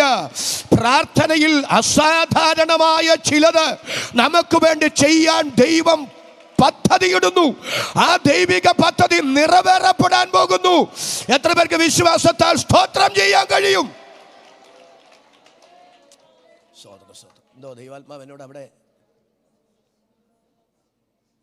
പ്രിയപ്പെട്ടവരെ, ചില പ്രാർത്ഥനയുടെ മറുപടികൾ നമ്മൾ ആമേൻ പറയുന്നതിന് മുമ്പ് ദൈവം തരും. നിങ്ങൾക്കൊരു സന്തോഷമില്ല. മറുവശം കൂടെ ഞാൻ പറയാവേ. ആമേൻ പറയുന്നതിന് മുമ്പ് ചില മറുപടികൾ ദൈവം തരും. ഈ അബ്രഹാം തൻ്റെ വീട്ടിൽ മൂപ്പൻ അല്ലേ, എലയാസർ ആയിരിക്കാം, പേര് പറയുന്നില്ല, എലയാസറിനെ തൻ്റെ മകനായ ഇസഹാക്കിനൊരു വധുവിനെ അന്വേഷിക്കാനായിട്ട് വിടുകയാണ്. ഉടനെ എലയാസർ പറയുന്നുണ്ട്, എൻ്റെ പൊന്നയജമാനനെ എനിക്കത് പ്രയാസമുള്ള കാര്യമാണ്. കാരണം അന്യനാട്ടിൽ ചെന്ന് എനിക്ക് ഒരു പരിചയവുമില്ലാത്ത ഇടത്ത് ചെന്ന് ഞാൻ എങ്ങനെ ഒരു വധുവിനെ കൊണ്ടുവരാനാ? ഇസ്ഹാക്കിനെ തൊട്ട് അവർ കണ്ടിട്ടില്ല. ഒരു നല്ല ആമേൻ എന്ന് പറഞ്ഞു. ഞാൻ എന്തോ ചെയ്യുമെന്ന് എനിക്ക് അറിഞ്ഞുകൂടാ. പക്ഷേ വിശ്വാസികളുടെ പിതാവ് അബ്രഹാം പറഞ്ഞു, എൻ്റെ ദൈവം തൻ്റെ ദൂതനെ നിനക്ക് മുമ്പേ അയക്കും, കാര്യം സാധിപ്പിച്ചു തരും. നിന്നെക്കൊണ്ട് നടക്കത്തില്ലെന്ന് എനിക്കറിയാം, പക്ഷെ എൻ്റെ ദൈവം തൻ്റെ ദൂതനെ അയക്കും. ഒരു ഒരു ഒരു ഒരു ദൂത് ഞാനൊന്ന് പറയാം കേട്ടോ. അബ്രഹാമിന് ഉറപ്പുണ്ട് ഇസ്ഹാക്കിൻ്റെ കാര്യത്തിൽ ദൈവം ഇടപെടുമെന്ന്. അതെങ്ങനെ ആ ഉറപ്പ് കിട്ടിയത്? വളരെ ശ്രദ്ധിക്കണം. ഒന്ന് ചിന്തിച്ചു പോകുന്നതല്ല. ഒരിക്കലും അബ്രഹാം പ്രാർത്ഥിച്ചു മേടിച്ച മോനല്ല ഇസ്ഹാക്ക്. അല്പം വൈരുദ്ധ്യത തോന്നുന്നുണ്ടല്ലേ? അബ്രഹാം പ്രാർത്ഥിച്ചു മേടിച്ച മോനല്ല ആര്? പറ. അബ്രഹാം ഇസ്ഹാക്കിനെ ആഗ്രഹിച്ച കുറച്ച് കാലമൊക്കെ ഉണ്ടായിരുന്നു. പക്ഷെ അതൊക്കെ പോയി. ഇസ്മായേലിനെ കിട്ടിക്കഴിഞ്ഞപ്പോൾ എന്തൊരു സന്തോഷമായെന്നറിയാം. ഒരിക്കൽ ദൈവം അബ്രഹാമിൻ്റെ അടുക്കൽ വന്നിട്ട് പറഞ്ഞു, അബ്രഹാമേ, ഞാൻ നിനക്ക് ഒരു മോനെ തരാൻ പോകുന്നു, ഇസ്ഹാക്ക് എന്ന് പേരിടണം. നിൻ്റെ ഭാര്യ സാറായി നിനക്കൊരു മകനെ പ്രസവിക്കാൻ പോവുക. ഉടനെ ഞാനൊക്കെ അവിടെ തുള്ളിച്ചാടി സ്വോത്രം പറഞ്ഞു, നമ്മളടയല്ലേ. പക്ഷേ അബ്രഹാം കവിണ്ണ് വീണ് ചിരിച്ചെന്ന. എൻ്റെ നാടൻ ഭാഷയെ പറഞ്ഞാൽ ചിരിച്ചു വീണിടത്ത് കിടന്ന് ചിരിച്ചു. സാറാണെങ്കിൽ അകത്ത് ചിരിച്ചെന്ന. അബ്രഹാം തിരിച്ച് ദൈവത്തോട് പറഞ്ഞൊരു കാര്യം കേൾക്കണോ? എൻ്റെ നാടൻ ഭാഷ പറയാ, ദൈവമേ, ഇനിയൊരു പുതിയ മോനെയൊന്നും എനിക്ക് വേണ്ട. ഇസ്മായേൽ അങ്ങയുടെ മുൻപാകെ ജീവിച്ചിരുന്നാൽ മതി. ഹലോ, ഒന്ന് സ്വോത്രം ചെയ്ത് പറഞ്ഞേ. അബ്രഹാം ആരിൽ തൃപ്തനായിരുന്നു? വരുന്നില്ല. ഇസ്മായേലിൽ ആര് തൃപ്തനായിരുന്നു? അബ്രഹാം തൃപ്തനായിരുന്നു. ദൈവം നിനക്കൊരു മകനെ ഇസഹാക്ക് എന്ന് പേര് പറയാണ്. ഇസഹാക്ക് എന്നവന് പേരിടണം, അവനെ തരും. നിന്റെ ഭാര്യ സാറായി തന്നെ നിനക്കൊരു മകനെ പ്രസവിക്കും എന്നൊക്കെ പറയുമ്പോൾ അബ്രഹാം പറയുന്നു, ദൈവമേ, ഇസ്മായേൽ തിരുമുമ്പോ എന്ന് പറഞ്ഞാൽ എൻ്റെ ദൈവമേ, അവന് കേടൊന്നും വരല്ലേ. ഇനി ഒരു പുതിയ കുഞ്ഞിനെ ഒന്നും കിട്ടിയില്ലേലും സാരമില്ല ദൈവമേ, തന്നതിനൊരു കേടും വരാതെ അങ്ങ് കാത്താ മതിയേ. അപ്പം അബ്രഹാം ആരിൽ തൃപ്തനായിരുന്നു? ഇസ്മായേൽ തൃപ്തനായിരുന്നു. അബ്രഹാം ചോദിച്ചു മേടിച്ചവനല്ല ഇസഹാക്ക്, ദൈവം കൊടുത്തവനായി ഇസഹാക്ക്. ഇന്ന് പകൽ ഞാൻ സ്തോത്രം ചെയ്ത് പറയാം, നിങ്ങൾ പ്രാർത്ഥിച്ചില്ലേലും നിങ്ങൾ പിടിച്ചു മേടിച്ചില്ലേലും ദൈവം ചിലത് നിങ്ങൾക്ക് തരണമെന്ന് പദ്ധതി ഇട്ടിട്ടുണ്ടെങ്കിൽ, നിങ്ങളുടെ മേൽ, നിങ്ങളുടെ തലമുറയുടെ മേൽ, മിനിസ്ട്രിയുടെ മേൽ, സഭയുടെ മേൽ ചിലത് തരണമെന്ന് ദൈവം പദ്ധതി ഇട്ടിട്ടുണ്ടെങ്കിൽ, നമ്മുടെ കണക്കുകൂട്ടലുകൾക്കപ്പുറത്ത് കൊണ്ടുതരാൻ ദൈവം വിശ്വസ്തനാണെന്ന് ആത്മാവിൽ ഞാൻ വിളിച്ചു പറയുമ്പോൾ അധരം തുറന്ന് സ്തോത്രം പറയാൻ ഇന്ന് പകൽ എത്ര പേർക്ക് മനസ്സുണ്ട്? അവർക്കായി ഞാൻ ദൈവത്തെ സ്തുതിക്കുന്നു. ദൈവമേ, ഞാൻ ആവശ്യപ്പെടാതെ ഇസ്മായേലിൽ ഞാൻ തൃപ്തനായിരുന്നപ്പോഴും ഞാൻ ആവശ്യപ്പെടാതെ ഇവനെ എൻ്റെ ദൈവം എനിക്ക് തന്നതാണെങ്കിൽ ഇവന്റെ ഭാവിക്ക് വേണ്ടുന്നതെല്ലാം തന്ന ദൈവം, വാഗ്ദത്തങ്ങളിൽ വിശ്വസ്തനായ ദൈവം തക്ക സമയത്ത് കൃത്യമായി നിറവേറ്റുമെന്ന് അബ്രഹാമിന് ഉറപ്പുണ്ടായിരുന്നെങ്കിൽ ഇന്ന് മകൾ കൃപ ലഭിച്ച ദൈവമക്കൾ വിളിച്ചു പറ, യാദൃച്ഛികമായി ഞാൻ മണ്ണിൽ ജനിച്ചതല്ല, ജനിച്ചു പോയതുകൊണ്ട് ജീവിക്കുകയുമല്ല. ദൈവത്തിന്റെ നിത്യപദ്ധതിയിൽ എന്നെ, എൻ്റെ തലമുറയെ, എൻ്റെ കുടുംബത്തെ എൻ്റെ ദൈവം കണ്ടതാണെങ്കിൽ, അനാദി നിർണയത്തിൽ എന്നെ നിർണയിച്ച എന്നെ കണ്ട ദൈവം എൻ്റെ ജീവൻ ഭക്തിക്കും വേണ്ടുന്നതെല്ലാം, എനിക്കും എൻ്റെ തലമുറയ്ക്കും വേണ്ടുന്നതെല്ലാം തക്ക സമയത്ത് കൊണ്ടുതരാൻ വിശ്വസ്തനാണ്. എത്ര പേർക്ക് വിശ്വാസത്താൽ ആ വാക്കിന് ആമേൻ പറയാൻ കഴിയും? ഇന്ന് മകൾ ചിലരുടെ ഹൃദയം ഉറച്ചിരിക്കട്ടെ, ധൈര്യപ്പെട്ടിരിക്കട്ടെ. പരിശുദ്ധാത്മാവനോട് പറയുന്നു, എൻ്റെ ആത്മാവേ നീ വിഷാദിച്ചുള്ളിൽ ഞരങ്ങുന്നതെന്ത്? ദൈവത്തിൽ പ്രത്യാശ വയ്ക്കുക. അവൻ എൻ്റെ മുഖപ്രകാശക രക്ഷയും എന്റെ ദൈവവുമാകുന്നു എന്ന് ഞാൻ ഇനിയും പറയോ. രക്തം ചെയ്യും, രക്തം ചെയ്യും. അപ്പൊ ഈ എലിയാസർ പുറപ്പെട്ടു. ആ പട്ടണത്തിലെത്തിയപ്പോൾ ഒരു കിണർ. ഒറ്റ പ്രാർത്ഥന എലിയാസർ, ദൈവമേ ഈ പട്ടണത്തിലെ കന്യകമാരിലെ വെള്ളം കോരാൻ വരുന്ന സമയം. അങ്ങനെ വരുമ്പോൾ ഞാൻ ചോദിക്കും, എനിക്കൊരല്പം വെള്ളം കുടിക്കാൻ തരാമെന്ന് ചോദിക്കുമ്പം ഒരാൾ പറയാൻ തരികട്ടെ, താങ്കൾക്ക് മാത്രമല്ല താങ്കളുടെ ഒട്ടകങ്ങൾക്കും കൂടെ തരാമെന്ന് പറഞ്ഞാൽ അവളായിരിക്കട്ടെ അങ്ങയുടെ ദാസനായ അബ്രഹാമിൻ്റെ മകനായ ഇസഹാക്കിൻ്റെ ഭാവി വധു. അവിടെ ഒരു പദമുണ്ട്, നിങ്ങൾ അടിവരി ഇടണേ, ഉടനെ. ഒരു നല്ല ആമേനെന്ന് പറഞ്ഞ് എലയാസർ ഇങ്ങനെ പ്രാർത്ഥിച്ചു തീർന്ന ഉടനെ ഹല്ലേലൂയ പാത്രത്തിൽ വെള്ളവുമായി റിബേക്ക വരികയാണ്.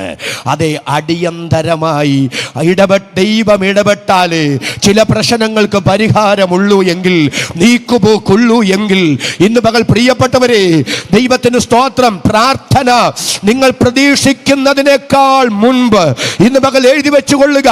ഉടനെ അവൻ പ്രാർത്ഥിച്ചു തീർന്ന ഉടനെ ഇന്ന് പകൽ പരിശുദ്ധാത്മാവ് ആവർത്തിച്ചു പറയുന്നു, ഉടനടി ദൈവം ഇടപെടേണ്ട ചില വിഷയങ്ങളിൽ നീ ചിന്തിക്കുന്നതിനേക്കാൾ വേഗതയിൽ, നീ പ്രതീക്ഷിക്കുന്നതിനേക്കാൾ ശീഘ്രഗതിയിൽ ഇത് യഹോവയാൽ സംഭവിച്ചു, മനുഷ്യരുടെ ദൃഷ്ടിയിൽ ആശ്ചര്യവുമായിരിക്കുന്നു എന്ന് തുള്ളിച്ചാടി സ്തോത്രം ചെയ്ത് പറയത്തക്ക നിലയിൽ ചില ദൈവ പ്രവൃത്തി വെളിപ്പെടുമെന്ന് പരിശുദ്ധാത്മാവ് ഉറപ്പു തരികയാണ്.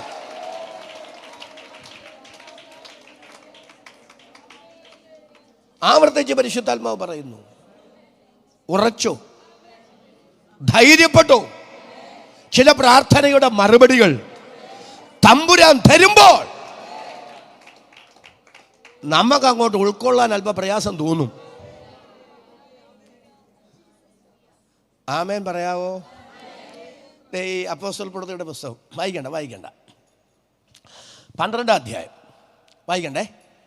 നമുക്ക് ഏറ്റവും കൂടുതൽ ഉപവാസ പ്രാർത്ഥനകളൊക്കെ കേൾക്കാനുള്ളതാണ്. ഹെരോദ രാജാവ് പത്രോസിനെ പിടിച്ചു, അല്ലേ? പുളിപ്പില്ലാത്ത അപ്പത്തിൻ്റെ പെരുന്നാൾ കഴിഞ്ഞിട്ട് ശിരച്ഛേദം ചെയ്യാനായിട്ട് തീരുമാനിച്ചിരിക്കുകയാണ്. മർക്കോസ് എന്ന മറുപേരുള്ള യോഹന്നാൻ്റെ അമ്മ മറിയയുടെ നേതൃത്വത്തിൽ ആ വീട്ടിൽ പത്രോസിൻ്റെ വിടുതലിന് വേണ്ടി പ്രാർത്ഥന നടന്നുകൊണ്ടിരിക്കുകയാണ്. ആമേൻ പറഞ്ഞു വരണം. ഉടനെ ദൂതൻ കാരാഗ്രഹത്തിൽ ഇറങ്ങി പത്രത്തിൻ്റെ വിലാപ്പുറത്ത് എഴുന്നേറ്റു, അരകെട്ടിക്കു, ചെരുപ്പിട്ടു, നടന്നു. ഞാൻ പലപ്പോഴും ആ ഭാഗം വായിക്കുമ്പോൾ ഭാവനയിൽ അവിടെ അത് കാണാറുണ്ട്. കാരണം ഈ രണ്ട് പടയാളികൾ ഉണ്ടല്ലോ, അവരുടെ കരത്തോട് ചേർത്താണ് ഇദ്ദേഹത്തിൻ്റെ കരവും. അപ്പോൾ അവർ കണ്ണിൽ എണ്ണ ഒഴിച്ച് പത്രോസ് ഉറങ്ങുക, പക്ഷെ അവർക്ക് ഉറക്കമില്ല. എല്ലാവരും എന്നോട് വരണേ. അപ്പം ഇദ്ദേഹത്തിൻ്റെ ചങ്ങല അഴിയുന്നു. പത്രോസ് ഇതൊക്കെ നടക്കുമ്പോൾ പത്രോസ് ഓർത്ത് ഇതെല്ലാം സ്വപ്നമാണ്. നമ്മളാണെങ്കിലും ഓർക്കില്ല, നല്ല നല്ല സ്വപ്നം കാണുമ്പോൾ നമ്മൾ ഓർക്കില്ല, ദൈവമേ ഇത് തീരാതിരുന്നിരുന്നെങ്കിൽ. പക്ഷെ അങ്ങനെ ചിന്തിക്കുകയും കണ്ണ് തുറക്കുകയും സ്വപ്നം പോവുകയും പിന്നെ കണ്ണ് ഇറുക്കി അടയ്ക്കും, ഒന്നുകൂടെ കാണാൻ നടക്കുകയില്ല അല്ലേ? പത്രോസ് നടക്കുമ്പോൾ, അരകെട്ടുമ്പോൾ, ചെരിപ്പിടുമ്പോൾ പത്രോസിൻ്റെ ചിന്ത സ്വപ്നമാണ്. പക്ഷെ എനിക്ക് മനസ്സിലാകാത്തൊരു കാര്യം ഞാൻ പറയാം.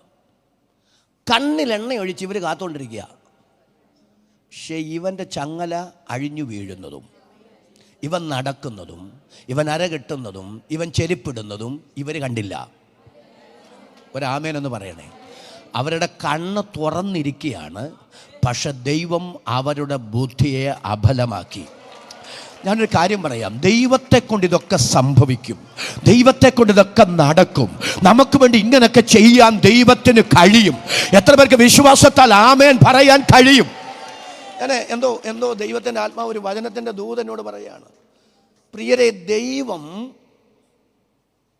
ശത്രുവിൻ്റെ, ഞാൻ അങ്ങനെ പറഞ്ഞാൽ അത് അധികപ്പറ്റാകുമെന്ന് എനിക്ക് അറിഞ്ഞുകൂടാ, ശത്രുവിൻ്റെ കണ്ണൊക്കെ ദൈവം കിട്ടും. നമ്മുടെ പുൽപ്പറ്റയിൽ അങ്ങനെ ഒരു പ്രയോഗം നടത്താൻ പറ്റുമെന്ന് എനിക്ക് അറിഞ്ഞുകൂടാ. ശത്രുവിൻ്റെ ബുദ്ധിയെ ദൈവം അഫലമാക്കും, ശത്രുവിൻ്റെ കണ്ണിനെ ദൈവം കെട്ടും. ശിംശോന്റെ ശക്തി അവൻ്റെ മുടിയിലാണ്. ആണോ? അതെ. ഫെലിസ്തരെ പിടിച്ചില്ലേ? പിടിച്ചു. മുടിയെല്ലാം വെട്ടിക്കളഞ്ഞു. തല, നാടൻ ഭാഷയിൽ പറഞ്ഞാൽ ചട്ടി പോലാണ്. ഒറ്റ മുടി ഇവിടെ ഇല്ല. ഒന്ന് സ്വോത്രം ചെയ്ത് പറഞ്ഞേ, തലയിലില്ല. അപ്പം മുടിയിലാണ് ശിംശോൻ്റെ. അപ്പം അവൻ്റെ മുടി വളർന്നാൽ അവൻ ആരാ? അപകടകാരിയാ. ശിംശോൻ്റെ കണ്ണെന്ത് ചെയ്തു? അവരെ തിരുവഴുത്തിൽ പരിശുദ്ധാത്മാവ് ഒരു പ്രയോഗം നടത്തിയിട്ടുണ്ട്. ഒരു ഭാഗം പറയുന്നുണ്ട്, ശിംശോൻ്റെ മുടി വീണ്ടും വളർന്നു തുടങ്ങി, അല്ലേ? അങ്ങനെ എഴുതിയിട്ടുണ്ട്. ശിംശോൻ്റെ മുടി വീണ്ടും വളർന്ന് തുടങ്ങി. ഇവർ ബുദ്ധിമാന്മാരല്ലേ? ആര്? ഫെലിസ്തര്. അവർ തന്നെയല്ലേ ഈ മുടിയെല്ലാം കളഞ്ഞേ? എല്ലാ ദിവസവും അവർ ശ്രദ്ധിക്കേണ്ടത് എന്താ? ശിംശോൻ്റെ മുടി വളരാൻ പാടില്ല, അല്ലേ? ശിംശോൻ്റെ മുടിയെ അല്ലേ അവർ ശ്രദ്ധിക്കണ്ടേ? പക്ഷെ അവരുടെ കണ്ണ് ബൾബ് പോലെ തുറന്നിരിക്കുകയല്ലേ. അവർക്കറിയില്ലേ ശിംശോൻ്റെ ശക്തി മുഴുവൻ അവൻ്റെ മുടിയിലാണെന്ന് അറിയില്ലേ? അറിയാമായിരുന്നിട്ടും അവരുടെ കണ്ണ് തുറന്നിരിക്കെ അവരുടെ ബുദ്ധിയെ അബലമാക്കി അവരുടെ കണ്ണിനെ കെട്ടി തൻ്റെ ദാസനെ ഒരിക്കൽ കൂടെ അവിടെ പ്രയോജനപ്പെടുത്തണമെന്നുള്ളത് എൻ്റെ ദൈവത്തിൻ്റെ പദ്ധതിയും തിരുഹിതവുമായിരുന്നതുകൊണ്ട് ശത്രുവിൻ്റെ പാളയത്തിൽ അവരുടെ ബുദ്ധിയെ കെട്ടി, അവരുടെ കണ്ണിനെ കെട്ടി, ബുദ്ധിയെ അഫലമാക്കി. എൻ്റെ ദൈവം ശിംശോനെ മാനിച്ചെങ്കിൽ ഇന്ന് പകൽ ഞാൻ വിളിച്ചു പറയാം, ദുഷ്ടശക്തികളുടെ കണ്ണിനെ കെട്ടുന്ന, അവന്റെ ബുദ്ധിയെ അഫലമാക്കുന്ന, നമ്മെക്കുറിച്ചുള്ള അവന്റെ എല്ലാ പദ്ധതികളെയും പൊളിച്ച് നമ്മെ പുറത്തു കൊണ്ടുവരുന്നൊരു ദൈവശക്തി ഇന്ന് പകൽ ഉയരത്തിൽ നമുക്ക് വേണ്ടി ഉണ്ടെന്ന് തിരിച്ചറിഞ്ഞ് അതരം തുറന്ന് ആമേൻ പറയാൻ എത്ര പേർക്ക് മനസ്സുണ്ട്? അവർക്കായി ഞാൻ ദൈവത്തെ സ്തുതിക്കുന്നു. യേശു ക്രിസ്തുവിന്റെ നാമത്തിൽ അതങ്ങനെ സംഭവിക്കട്ടെ.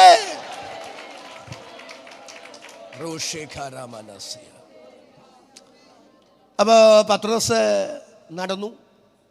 ഒന്നാം കാവല്, അടുത്ത കാവല്, പട്ടണത്തിൻ്റെ ഇരുമ്പ് വാതിലൊക്കെ സ്വയമേ തുറന്നു. പുറത്ത് ചാടിയപ്പോഴാണ് മനസ്സിലായത് സ്വപ്നമല്ല, യാഥാർത്ഥ്യമാണ്.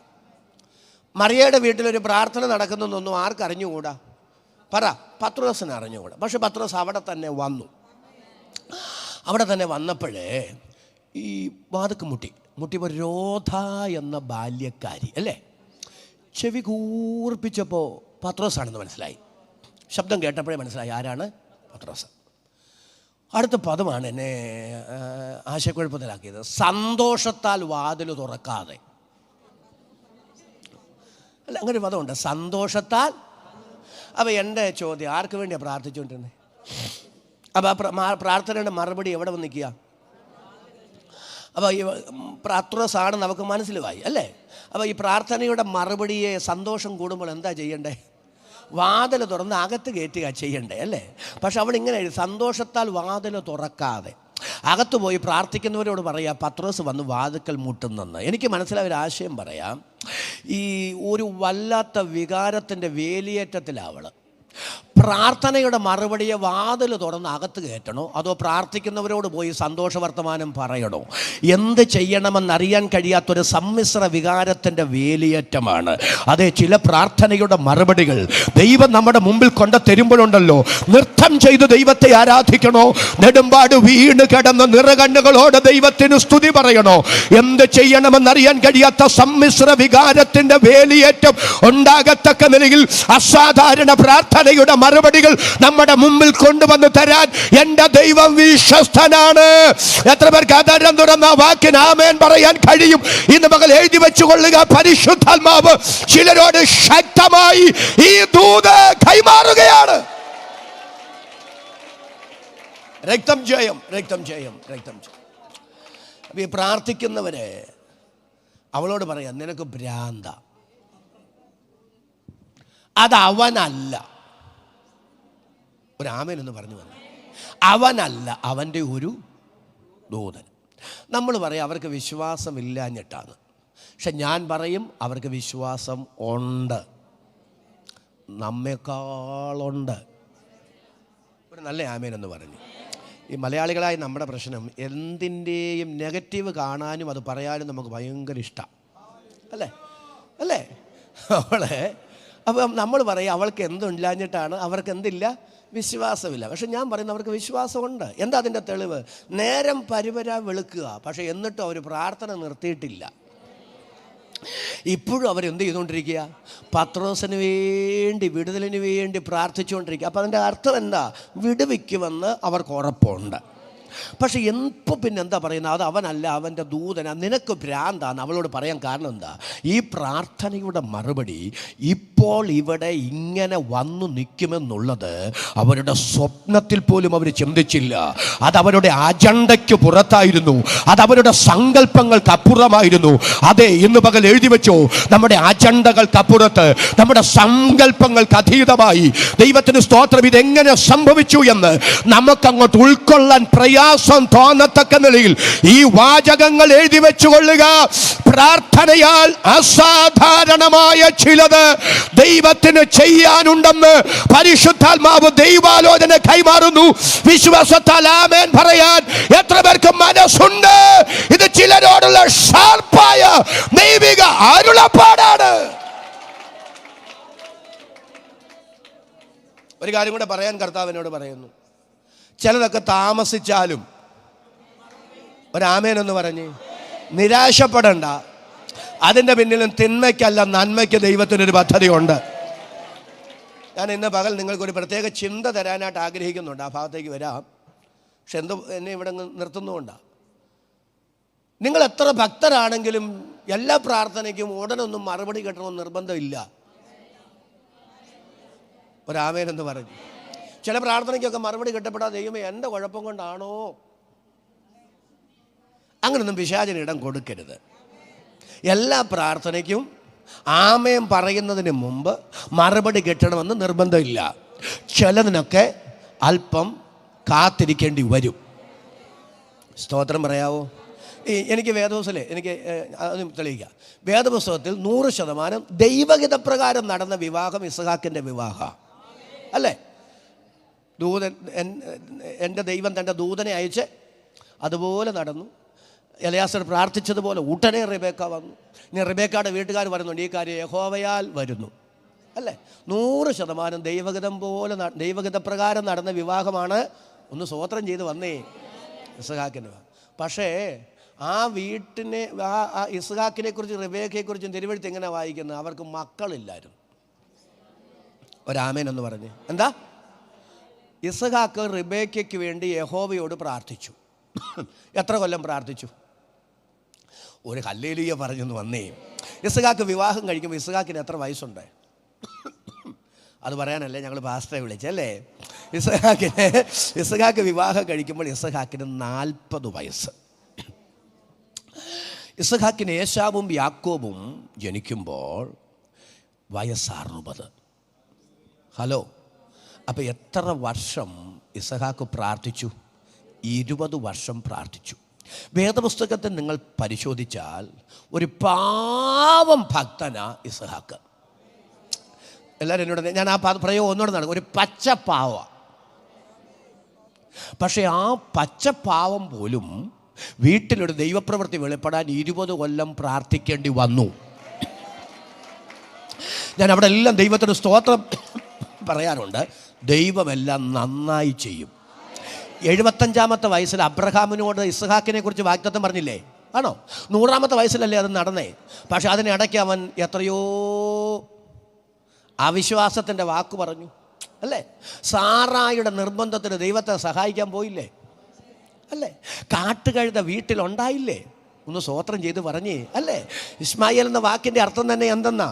കാട്ടുകഴുത. അപ്പോൾ ഞാൻ പറഞ്ഞതിൻ്റെ ആശയം, ഈ 20-24 കൊല്ലം അബ്രഹാം കാത്തിരുന്നപ്പോൾ ഭയങ്കര പ്രശ്നമായിരുന്നു.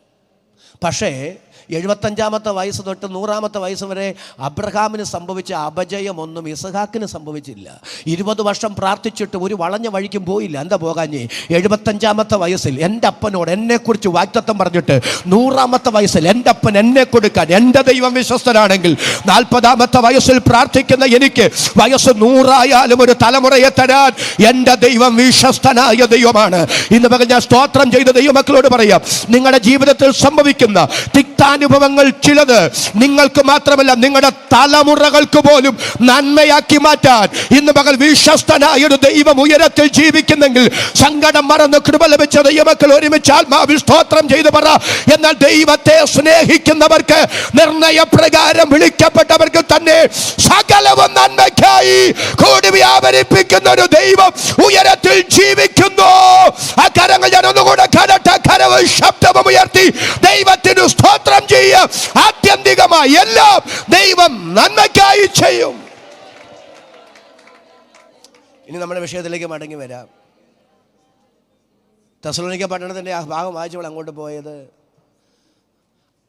നിന്റെ പ്രാർത്ഥനയുടെ മറുപടിയെ ഞാൻ കുരുക്കിയിട്ടിട്ടുണ്ട്. കൈകൊണ്ട് പോയി തൊട്ടോളാനാ, കണ്ണുകൊണ്ട് പോയി കണ്ടോളാനാ. സുവിശേഷത്തിന് മാറ്റാൻ കഴിയാത്ത, സുവിശേഷത്തിന് കീഴ്പ്പെടുത്താൻ കഴിയാത്ത, ദൈവശക്തിക്ക് കുടിയിറക്കി വിടാൻ കഴിയാത്ത ഒരു പൈശാചിക മണ്ഡലങ്ങളുമില്ലെങ്കിൽ, വിടുവിക്കപ്പെടാത്ത ദേശങ്ങളില്ലെങ്കിൽ, വിടുവിക്കപ്പെടാത്ത കുടുംബങ്ങളില്ലെങ്കിൽ ഇന്ന് പകൽ സ്തോത്രം ചെയ്തു പറ.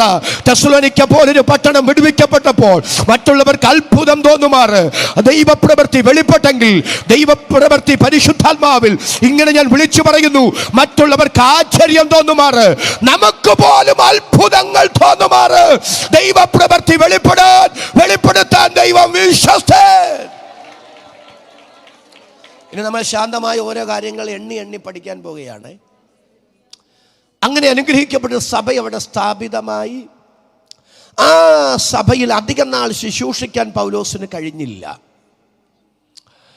അവിടെയുള്ള സുവിശേഷ വിരോധികൾ കൈസർ അല്ലാത്തൊരു രാജാവുണ്ടെന്ന് അദ്ദേഹം പ്രസംഗിക്കുന്നു, കൈസർക്ക് കരം കൊടുക്കണ്ടെന്ന് പഠിപ്പിക്കുന്നു എന്ന് പറഞ്ഞ് രാജ്യദ്രോഹ കുറ്റം ചുമത്തിയതുകൊണ്ട് ഒരു രാത്രി പൗലോസിനും ശീലാസിനും തിമത്തിയോസിനും തെസ്സലോനിക്കയോട് വിട പറയേണ്ടി വന്നു.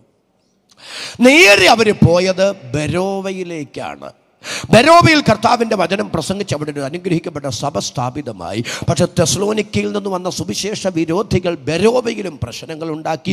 ബെരോവയിൽ നിന്ന് പൗലോസ് നേരെ അഥേനയിലേക്ക് പോയി. അഥേനയിലെ അരയോപക കുന്നിന്മേൽ നിന്നുള്ള പൗലോസിൻ്റെ പ്രഭാഷണമൊക്കെ അപ്പോസ്തല പ്രവൃത്തികളുടെ പുസ്തകം 17-ാം അധ്യായത്തിൽ രേഖപ്പെടുത്തിയിട്ടുണ്ട്. അഥേനയിൽ നിന്ന് അദ്ദേഹം കൊരിന്തിലേക്ക് പോയി. കൊരിന്തിൽ കർത്താവിൻ്റെ വേല ചെയ്യും അളവിലാണ് തെസ്സലോനിക്കർക്ക് ഈ ലേഖനം എഴുതുന്നത്. എല്ലാവരും എൻ്റെ കൂടെ വരുന്നതാണ് എൻ്റെ ചിന്ത. അങ്ങനെ കൊരിന്തിൽ പൗലോസ് കർത്താവിൻ്റെ വേലയിൽ വ്യാപൃതനായിരിക്കുമ്പോൾ തൻ്റെ മനസ്സ് സ്വസ്ഥമല്ല, താൻ ആശങ്കയുടെ മുൾമുനയിലാണ്. എന്താണ് തന്നെ ആശങ്കപ്പെടുത്തിയത്? തെസ്സലോനിക്ക സഭയെക്കുറിച്ചുള്ള ചില ചിന്തകളാണ്. എന്താണ് തെസ്സലോനിക്ക സഭയെ സംബന്ധിച്ച് പൗലോസിനെ ആശങ്കാകുലനാക്കിയത്? ആ വാക്യം നിങ്ങൾ മറക്കരുത്. 3-ാം അധ്യായം 5-ാമത്തെ വാക്യം. എന്നാൽ പരീക്ഷകൻ ഇത് നിമിത്തം എനിക്ക് ഒട്ടും സഹിച്ചുകൂടാഞ്ഞിട്ട് പരീക്ഷകൻ നിങ്ങളെ പരീക്ഷിച്ചു പോ, ഞങ്ങളുടെ പ്രയത്നം ഒന്ന് സ്തോത്രം ചെയ്ത് പറഞ്ഞേ, വെറുതെ ആയിപ്പോയോ എന്ന് ഭയപ്പെട്ടു. പൗലോസ് കൊരിന്തിലായിരിക്കുമ്പോൾ ഒരു ആശങ്ക, ദൈവമേ, തെസ്സലോനിക്ക സഭയിലുള്ള ദൈവമക്കൾ ഈ വിശ്വാസം ഉപേക്ഷിച്ചിട്ട് വന്നിടത്തേക്ക് തന്നെ മടങ്ങിപ്പോകുമോ? അല്ലേ? ഞങ്ങളുടെ പ്രയത്നം, ഒന്ന് സ്തോത്രം ചെയ്ത് പറഞ്ഞേ, വെറുതെ ആയിപ്പോയോ എന്ന് ഭയപ്പെട്ടു എന്ന് പറഞ്ഞാൽ, ഞാനും ശീലാസും തിമത്തിയോസും ഒക്കെ എത്ര കഠിനാധ്വാനം ചെയ്ത് ഉപദ്രവങ്ങൾ സഹിച്ച് നിങ്ങളോട് സുവിശേഷം പറഞ്ഞത്, എന്ത് ത്യാഗം സഹിച്ചാണ് ഞങ്ങൾ നിങ്ങളുടെ ഇടയിൽ ശുശ്രൂഷിച്ചത്. പക്ഷേ നിങ്ങൾ ഈ വിശ്വാസം ഇട്ടേച്ച് തിരിഞ്ഞു പോകുമോ എന്ന് ഞങ്ങൾ ഭയപ്പെട്ടു. അങ്ങനാണെങ്കിൽ പൗലോസിനെ ആശങ്കാകുലനാക്കിയ കാര്യമെന്ത്? പക്ഷെ നിങ്ങൾ ആശങ്കാകുലനാക്കുന്ന കാര്യമല്ല ഞാൻ ഈ പറയുന്നത്. പിശാച് എത്ര തട്ടിട്ടു തുള്ളിയാലും തൻ്റെ ജനത്തെ കൃപയിൽ നിലനിർത്താൻ വിശ്വസ്തനായൊരു ദൈവം ഉയരത്തിൽ ഉണ്ടെന്നാണ് ഞാൻ ഈ പറഞ്ഞു വരുന്നതിൻ്റെ സാരാംശം. എത്ര പേർക്ക് വിശ്വാസത്താൽ എന്നോട് ചേർന്ന് ആമേൻ പറയാൻ കഴിയും? ദൈവത്തിന് സ്തോത്രം. കർത്താവ് ഇന്ന് പകൽ നമ്മളെ ഉറപ്പിക്കാൻ ആഗ്രഹിക്കുകയാണ്. അങ്ങനെയാണെങ്കിൽ പൗലോസിനെ ആശങ്കാകുലനാക്കിയ കാര്യങ്ങൾ എന്താണ്, സംഭവങ്ങൾ എന്താണ്? എന്നിട്ട് നമുക്ക് ആ ഭാഗത്തേക്ക് വരാം. 1-ാം അധ്യായം എടുക്കാം. 1-ാം അധ്യായം 6-ാമത്തെ വാക്യം. ബഹുകഷ്ടം സഹിക്കേണ്ടി വന്നിട്ടും നിങ്ങൾ പരിശുദ്ധാത്മാവിന്റെ സന്തോഷത്തോടെ വചനം കൈക്കൊണ്ട് ഞങ്ങൾക്കും കർത്താവിനും അനുകാരികളായി തീർന്നു. ബഹുകഷ്ടം സഹിക്കേണ്ടി വന്നിട്ടും നിങ്ങൾ പരിശുദ്ധാത്മാവിന്റെ സന്തോഷത്തോടെ വചനം കൈക്കൊണ്ടു. എൻ്റെ മുഖത്തോടെ എല്ലാവരും നോക്കണം. അവരാ പട്ടണത്തിൽ കർത്താവിനെ സേവിക്കാൻ ഇറങ്ങി വന്നപ്പം സുഖലോലുപതയായിരുന്നില്ല. സുവിശേഷത്തിനു പ്രതി യേശുവിനു വേണ്ടി അസാധാരണ കഷ്ടം അവർ സഹിക്കേണ്ടി വന്നു. അതിനെ സംബന്ധിച്ച് പൗലോസ് പറയുന്നത് ബഹു കഷ്ടം സഹിക്കേണ്ടി വന്നിട്ടും. അങ്ങനെയാണെങ്കിൽ അവർ സുവിശേഷത്തെ പ്രതി അനുഭവിച്ച കഷ്ടം എന്താണെന്ന് പറയുന്നുണ്ട്.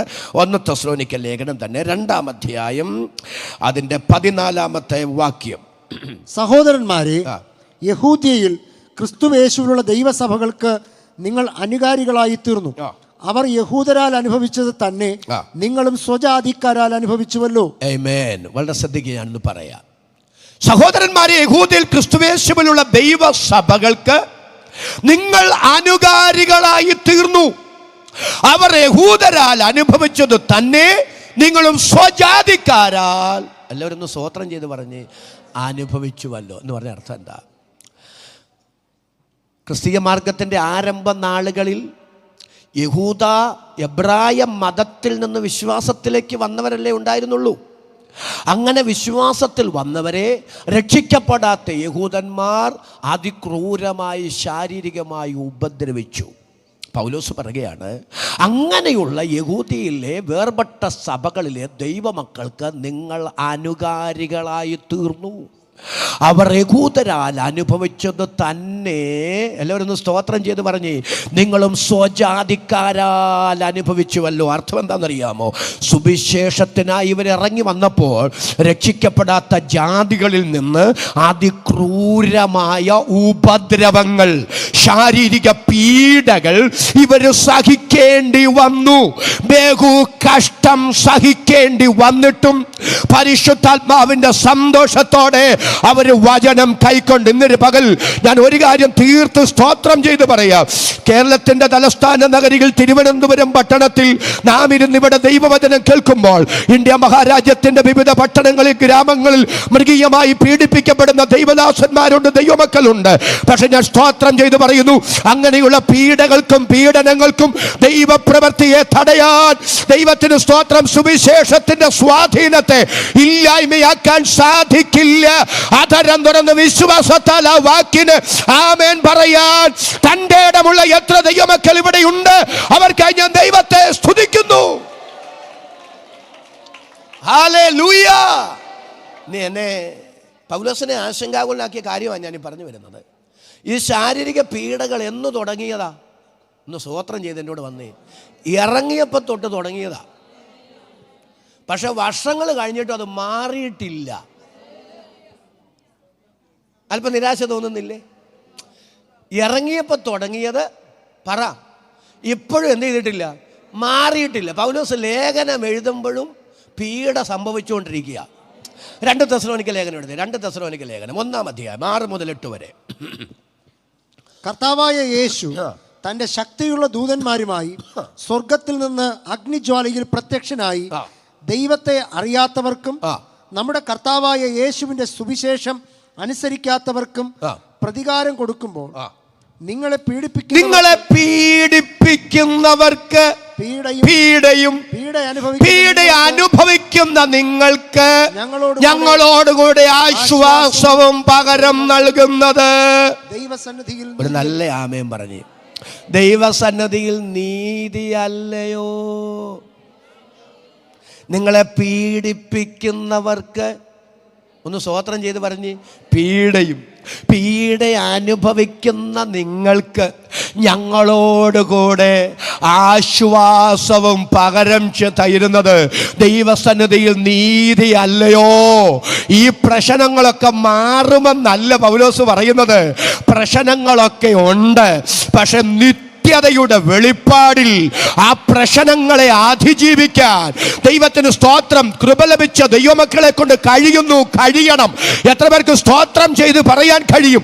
എല്ലാ പ്രശ്നങ്ങളും മാറിയിട്ട് സുഖലോലുപമായ ഒരു ജീവിതമല്ല ക്രിസ്തീയ ജീവിതം. അതിനപ്പുറത്ത് പ്രതിസന്ധികളുടെ തീച്ചൂളയ്ക്കകത്തും നിത്യതയോർത്ത് അതിനെ അതിജീവിക്കാൻ കഴിയുന്ന ആത്മീക കരുത്താണ് ക്രിസ്തീയ ജീവിതമെന്ന് തിരിച്ചറിഞ്ഞ് ഹൃദയം തുറന്ന് സ്തോത്രം പറയാൻ മനസ്സുള്ള ദൈവമക്കളുടെ കരം ഞാൻ ഒന്നുകൂടെ കാണട്ടെ. ആ കരവ് ശബ്ദവും ഉയർത്തി ദൈവത്തിന് നന്ദി പറയാ.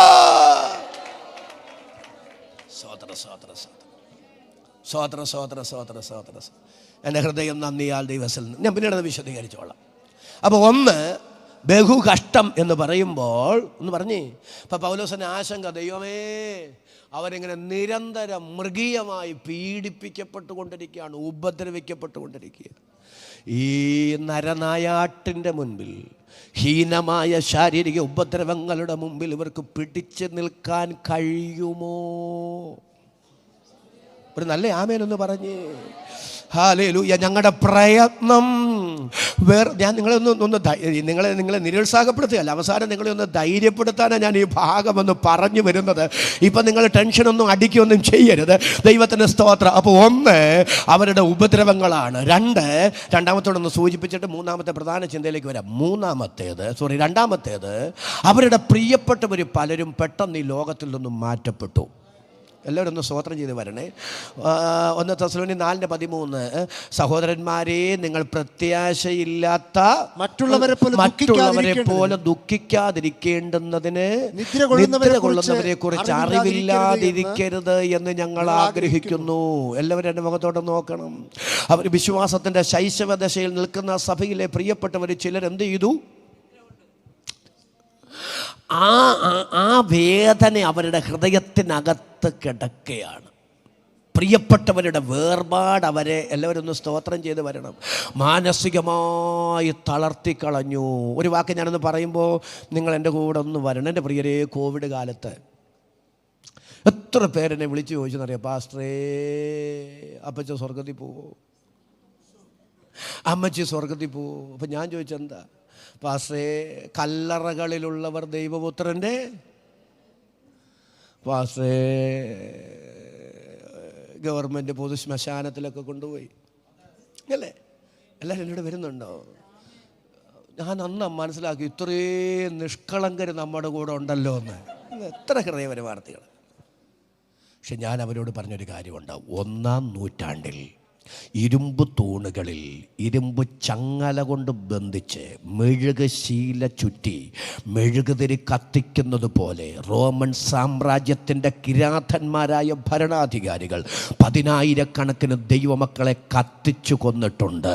അവർ യേശുവിൻ്റെ വരവിൽ ഉയർത്തെഴുന്നേൽക്കുമെങ്കിൽ നമ്മുടെ പ്രിയപ്പെട്ടവരും കർത്താവിൻ്റെ വരവിൽ ഉയർത്തെഴുന്നേറ്റ് വരും. എന്നോട് ചേർന്ന് ആമേൻ പറയാൻ എത്ര പേർക്ക് മനസ്സുണ്ട്? കരം ഞാൻ ഒന്നുകൂടെ കാണട്ടെ. കരവും ശബ്ദവും ഉയർത്തി ദൈവത്തിന് സ്തോത്രം ചെയ്യുക. അവരുടെ പ്രിയപ്പെട്ടവരുടെ വേർപാടുകൾ അവരെ മാനസികമായി തളർത്തി. നീ ശ്രദ്ധിക്കണം, പൗലോസ് പറയുന്നിടത്തൊരു പ്രയോഗം നിങ്ങളുടെ മുമ്പിലേക്ക് ഞാൻ കൊണ്ടുവരികയാണ്. ആ 5-ാമത്തെ വാക്യം ഒന്നുകൂടെ ഒന്ന് മനസ്സിരുത്തി വായിച്ച്, അത് വളരെ ശ്രദ്ധിക്കേണ്ട ഭാഗമാണ്. 5-ാമത്തെ വാക്യം ഒന്നുകൂടെ വായിച്ചേ. 1 തെസ്സലോനിക്കർ 3:5. ഇത് നിമിത്തം എനിക്ക് ഒട്ടും സഹിച്ചുകൂടാഞ്ഞിട്ട് പരീക്ഷകൻ നിങ്ങളെ പരീക്ഷിച്ചു. ആ പദം വളരെ ശ്രദ്ധിച്ചോണം. പരീക്ഷകൻ നിങ്ങളെ നിങ്ങളെ പരീക്ഷിച്ചുവോ? ഞങ്ങളുടെ പ്രയത്നം വെറുതെയായി പോയോ എന്ന് ഭയപ്പെട്ടു. പൗലോസിന് ആശങ്ക ഉണ്ടാകാൻ കാരണം ഈ സഭ അനുഭവിക്കുന്ന പ്രതിസന്ധി അല്ല, പിന്നെ മറ്റൊരാളെ പൗലോസിന് അറിയാം. ആരാണവൻ? സാത്താൻ. ഒന്ന് സ്തോത്രം ചെയ്തെന്ന് വന്നേ.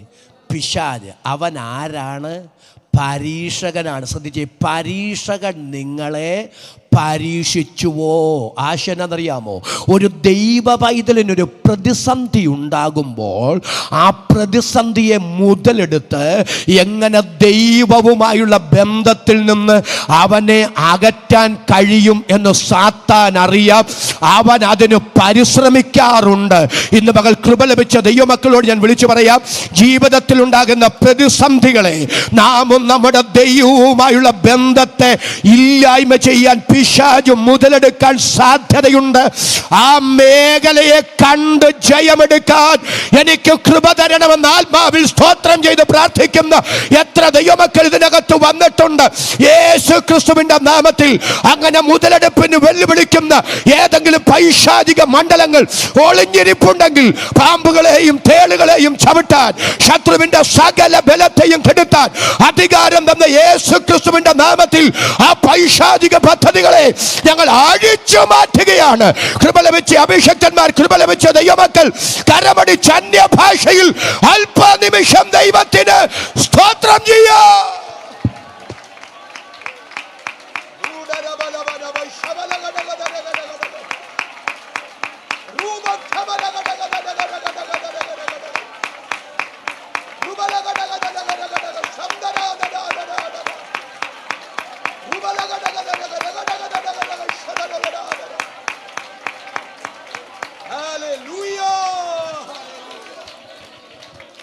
വേദപുസ്തകത്തിൽ നിന്ന് ഞാൻ നിങ്ങൾക്ക് ഒരാളുടെ, ഇവിടെ ബഹുമാന്യനായ കർത്താവിൻ്റെ ദാസൻ കൊയർ ലീഡ് ചെയ്തപ്പോൾ അദ്ദേഹത്തിൻ്റെ പേരിവിടെ പറഞ്ഞു, ഇയ്യോബ്. ഒന്ന് സ്തോത്രം ചെയ്തിട്ടോ. ദൈവവുമായുള്ള നമ്മുടെ ബന്ധത്തെ തകർക്കാൻ നമുക്കുണ്ടാകുന്ന പ്രതിസന്ധിയെ പിശാച് ഒന്നൊന്ന് സ്തോത്രം ചെയ്ത് പറഞ്ഞ് മുതലെടുപ്പിനായി ഉപയോഗിക്കാൻ സാധ്യതയുണ്ട്. ഞാൻ നിങ്ങൾക്കന്ന് തെളിയിച്ച ഇയ്യോബിൻ്റെ പുസ്തകം എടുത്ത്, ഇയ്യോബിൻ്റെ പുസ്തകം 2-ാം അധ്യായം 9-ാമത്തെ വാക്യം ഒന്ന് വായിച്ചേ. ഇയ്യോബ് 2:9. രക്തം. അവന്റെ ഭാര്യ അവനോട്, നീ ഇനിയും നിന്റെ ഭക്തി മുറുകെ പിടിച്ചുകൊണ്ടിരിക്കുന്നുവോ? ദൈവത്തെ ത്യജിച്ചു പറഞ്ഞു മരിച്ചു കളക എന്ന് പറഞ്ഞു. എല്ലാം ഒന്ന് ശ്രദ്ധിച്ചേ. അവന്റെ ഭാര്യ അവനോട്, നീ ഇനിയും നിന്റെ ഭക്തി മുറുകെ പിടിച്ചുകൊണ്ടിരിക്കുന്നു. ദൈവത്തെ ത്യജിച്ചു പറഞ്ഞ് മരിച്ച്. എല്ലാവരും എൻ്റെ മുഖത്തോട് നോക്കണം. നമ്മൾ സാധാരണ ചിന്തിച്ച് വെച്ചിരിക്കുന്ന ഭാര്യ പറയുന്നത് പോയി ആത്മഹത്യ ചെയ്തോ എന്നാണെന്നാ. അങ്ങനല്ല. അതിൻ്റെ ഒരു മാനസിക തലം ഞാൻ നിങ്ങളോട് പറയാം. നീ ഇപ്പോഴും നിൻ്റെ ഭക്തി എന്ന് പറഞ്ഞ ആശയമെന്നറിയാവോ? ഇപ്പോഴും ഈ ദൈവമെന്നും പറഞ്ഞ് കാത്തിരിക്കുകയാണെങ്കിൽ, ഇപ്പോഴും ഈ ദൈവത്തെ കാത്തിരിക്കുകയാണെങ്കിൽ, ദൈവഭക്തിയോടെ ജീവിക്കുകയാണെങ്കിൽ അതിനേക്കാൾ നല്ലത് ചാകുന്നതെന്നാ ഞാൻ പറഞ്ഞതിൻ്റെ ആശയം നിങ്ങൾക്ക് മനസ്സിലാവുന്നുണ്ടോ? അതിനേക്കാൾ നല്ലത്. ഇനി ഇയ്യോബിൻ്റെ ഭാര്യ അങ്ങനെ പറയാൻ കാരണം എന്നാ? എല്ലാവരും എന്നോട് വരുന്നുണ്ടോ? പിശാച് ഭയങ്കര തന്ത്രശാലിയാണ്. പിശാച് ഭയങ്കര ഉപായിയാണ്. പിശാച് മുതലെടുപ്പിന് ശ്രമിക്കുന്നവനാണ്. ഞാൻ ഈ വചനം ഇവിടെ ശുശ്രൂഷിച്ചു കൊണ്ടിരിക്കുമ്പോൾ യേശുക്രിസ്തുവിൻ്റെ നാമത്തിൽ അങ്ങനെ മുതലെടുപ്പിന് ദൈവത്തിന് സ്തോത്രം തന്ത്രങ്ങൾ മെനയുന്ന ചില പൈശാചിക മണ്ഡലങ്ങളെ ശാസിക്കുകയാണ്. അധികാരമുള്ള യേശുക്രിസ്തുവിൻ്റെ നാമത്തിൽ കർത്താവിൻ്റെ പുണ്യാഹരക്തത്താൽ ആ പൈശാചിക മണ്ഡലങ്ങളെ ഞങ്ങൾ നിർവീര്യമാക്കുകയാണ്. യേശുക്രിസ്തുവിൻ്റെ നാമത്തിൽ അതങ്ങനെ സംഭവിക്കട്ടെ.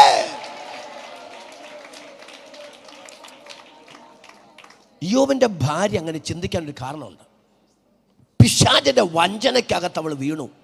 ഒന്നാം അധ്യായത്തെ 6 വാക്യം വായിച്ചു. 1 അധ്യായം. ഒരു ദിവസം ദൈവപുത്രന്മാർ യഹോവയുടെ സന്നിധിയിൽ നിൽപ്പാൻ ചെന്നു. അവരുടെ കൂട്ടത്തിൽ 1 അധ്യായം 16 വാക്യം. 1:6 1:16. അവൻ സംസാരിച്ചു കൊണ്ടിരിക്കുമ്പോൾ തന്നെ വേറൊരുത്തൻ വന്ന് ദൈവത്തിന്റെ തീ ആകാശത്തുനിന്ന് വീണ് കത്തി ആടുകളും വേലക്കാരും അതിന് ഇരയായിപ്പോയി. വിവരം നിന്നെ അറിയിപ്പാൻ ഞാൻ ഒരുത്തൻ മാത്രം വഴുതി പോന്നു എന്ന് പറഞ്ഞു. എല്ലാവരും എൻ്റെ മുഖത്തോട് നോക്കി. 7000 ആട്, 3000 ഒട്ടകം, 500 പറ കാള, 500 പെൺ കഴുത, 7 3 10 മക്കൾ. എല്ലാവരും ഒന്ന് സ്തോത്രം ചെയ്ത് വരണേ. അതിൽ 7000 ആടിൻ്റെ കാര്യമാണ് ഞാൻ ഈ പറയാൻ പോകുന്നേ. ദൈവത്തിൻ്റെ തീ ആകാശത്തു നിന്ന് വീണു കത്തി ആടുകളും വേലക്കാരും അതിന് ഇരയായിപ്പോയി. എല്ലാവരും എൻ്റെ മുഖത്തോട് നോക്കി. വിവരം നിന്നെ അറിയിപ്പാൻ ഞാൻ ഒരുത്തൻ മാത്രം വഴുതിപ്പോന്നു. തീ ഇട്ടതാരാ? No no no no no അതാ ഞാൻ നീ പറഞ്ഞു വരുന്നേ. തീ ഇട്ടതാരാ? ദൈവമല്ല. ദൈവം ഇയ്യോബിൻ്റെ ജീവനെ എടുക്കരുത്, മറ്റെന്തും ചെയ്തോളാൻ അവൻ അനുവാദം കൊടുത്തു. മാർഗം എന്ത് സ്വീകരിക്കണമെന്നുള്ളത് അവനാ തീരുമാനിച്ചത്. ആര്? ഒന്ന് സ്തോത്രം പറഞ്ഞേ. പിശാച്. ഇപ്പൊ ദൈവമല്ല എന്ത് ഇട്ടത്? ഒന്ന് സ്തോത്രം ചെയ്ത് വന്നേ. തീ ഇട്ടത്. പിന്നെ ആരാ തീ ഇട്ടത്? ദുഷ്ട പിശാച്. എന്നിട്ട് ഈ വേലക്കാരൻ വന്ന് പറയുക കാട്ടുതീയല്ല എന്ന് പറഞ്ഞേ. യാദൃച്ഛികമായി വന്ന തീയുമല്ല, ദൈവത്തിൻ്റെ തീയ. അത് ആകാശത്തു നിന്ന് വീണ് കത്തി 7000 ഉരിയാടാൻ മൃഗങ്ങൾ, 7000 ആടുകൾ വെണ്ണീറായിപ്പോയി. അതിൻ്റെ വേലക്കാരും ദഹിച്ചു. ഞാൻ ഇത് നിന്നോട് പറയാൻ ഒരുത്തൻ മാത്രം വഴുതിപ്പോന്നിരിക്കുക. ഇവനോട് ആരാ പറഞ്ഞേ ഇത് ദൈവമാ തീയിട്ടെന്ന്? ഒന്നൊന്ന് സ്തോത്രം ചെയ്തേ. ഇവനെ കൊണ്ടത് പറയിപ്പിച്ചത് ദുഷ്ടപിശാച. ഇവൻ്റെ മനസ്സിനകത്ത് അങ്ങനെ ചിന്ത കൊടുത്തത് ദുഷ്ടപിശാച. കാരണം ദൈവം എത്ര ക്രൂരനാണെന്നാണ് അതിലൂടെ ഇയ്യോബിൻ്റെ മുമ്പിൽ, ഇയ്യോബിൻ്റെ ഭാര്യയുടെ മുമ്പിൽ പിശാച് വരുത്താൻ ശ്രമിക്കുന്നത്. അപ്പം നീ ഇപ്പോഴും നിന്റെ ഭക്തി മുറുകെ പിടിച്ചുകൊണ്ടിരിക്കുന്നു എന്ന് ഇയ്യോബിൻ്റെ ഭാര്യ ചോദിക്കാൻ കാരണം എന്ത് കൊടും ക്രൂരതയാ. എല്ലാവരും എന്നോട് വരുന്നുണ്ടോ? എന്തൊക്കോടും ക്രൂരതയായി ദൈവം നമ്മോട് ചെയ്തത്. പിശാച് ഇതെല്ലാം ചെയ്തിട്ട് ദൈവമാണിതെല്ലാം ചെയ്തതെന്ന് വരുത്തി തീർക്കുകയാണ്. എന്തിനാണ് അങ്ങനെ വരുത്തി തീർക്കുന്നത്? ആ പ്രതിസന്ധിയെ മുതലെടുത്ത് ഇയ്യോബിന്റെ ദൈവവും തമ്മിലുള്ള ബന്ധത്തെ വിച്ഛേദിക്കാനാണെങ്കിൽ കൃപ ലഭിച്ച ദൈവമക്കളോട് ഞാൻ വിളിച്ചു പറയുന്നു, നമ്മുടെ ഭക്തിയെ തകർത്ത് കളയാൻ, നമ്മുടെ ആത്മീക ജീവിതത്തെ ഇല്ലായ്മയാക്കാൻ, നാമും നമ്മുടെ ദൈവവുമായുള്ള ബന്ധത്തെ വിച്ഛേദിച്ച് കളയാൻ ഇന്ന് പകൽ വ്യാപരിക്കുന്ന ദുഷ്ടശക്തികൾ ഉണ്ടെന്ന് തിരിച്ചറിഞ്ഞ് ആത്മാവിൽ അതിന്മേൽ ജയം ഏറ്റെടുക്കാൻ കൃപ തരണമെന്ന് സ്തോത്രം ചെയ്ത് പ്രാർത്ഥിക്കുന്ന എത്ര ദൈവമക്കൾ ഇതിനകത്ത് വന്നിട്ടുണ്ട്. അവർക്കായി ഞാൻ ദൈവത്തിന് സ്തോത്രം ചെയ്യുന്നു.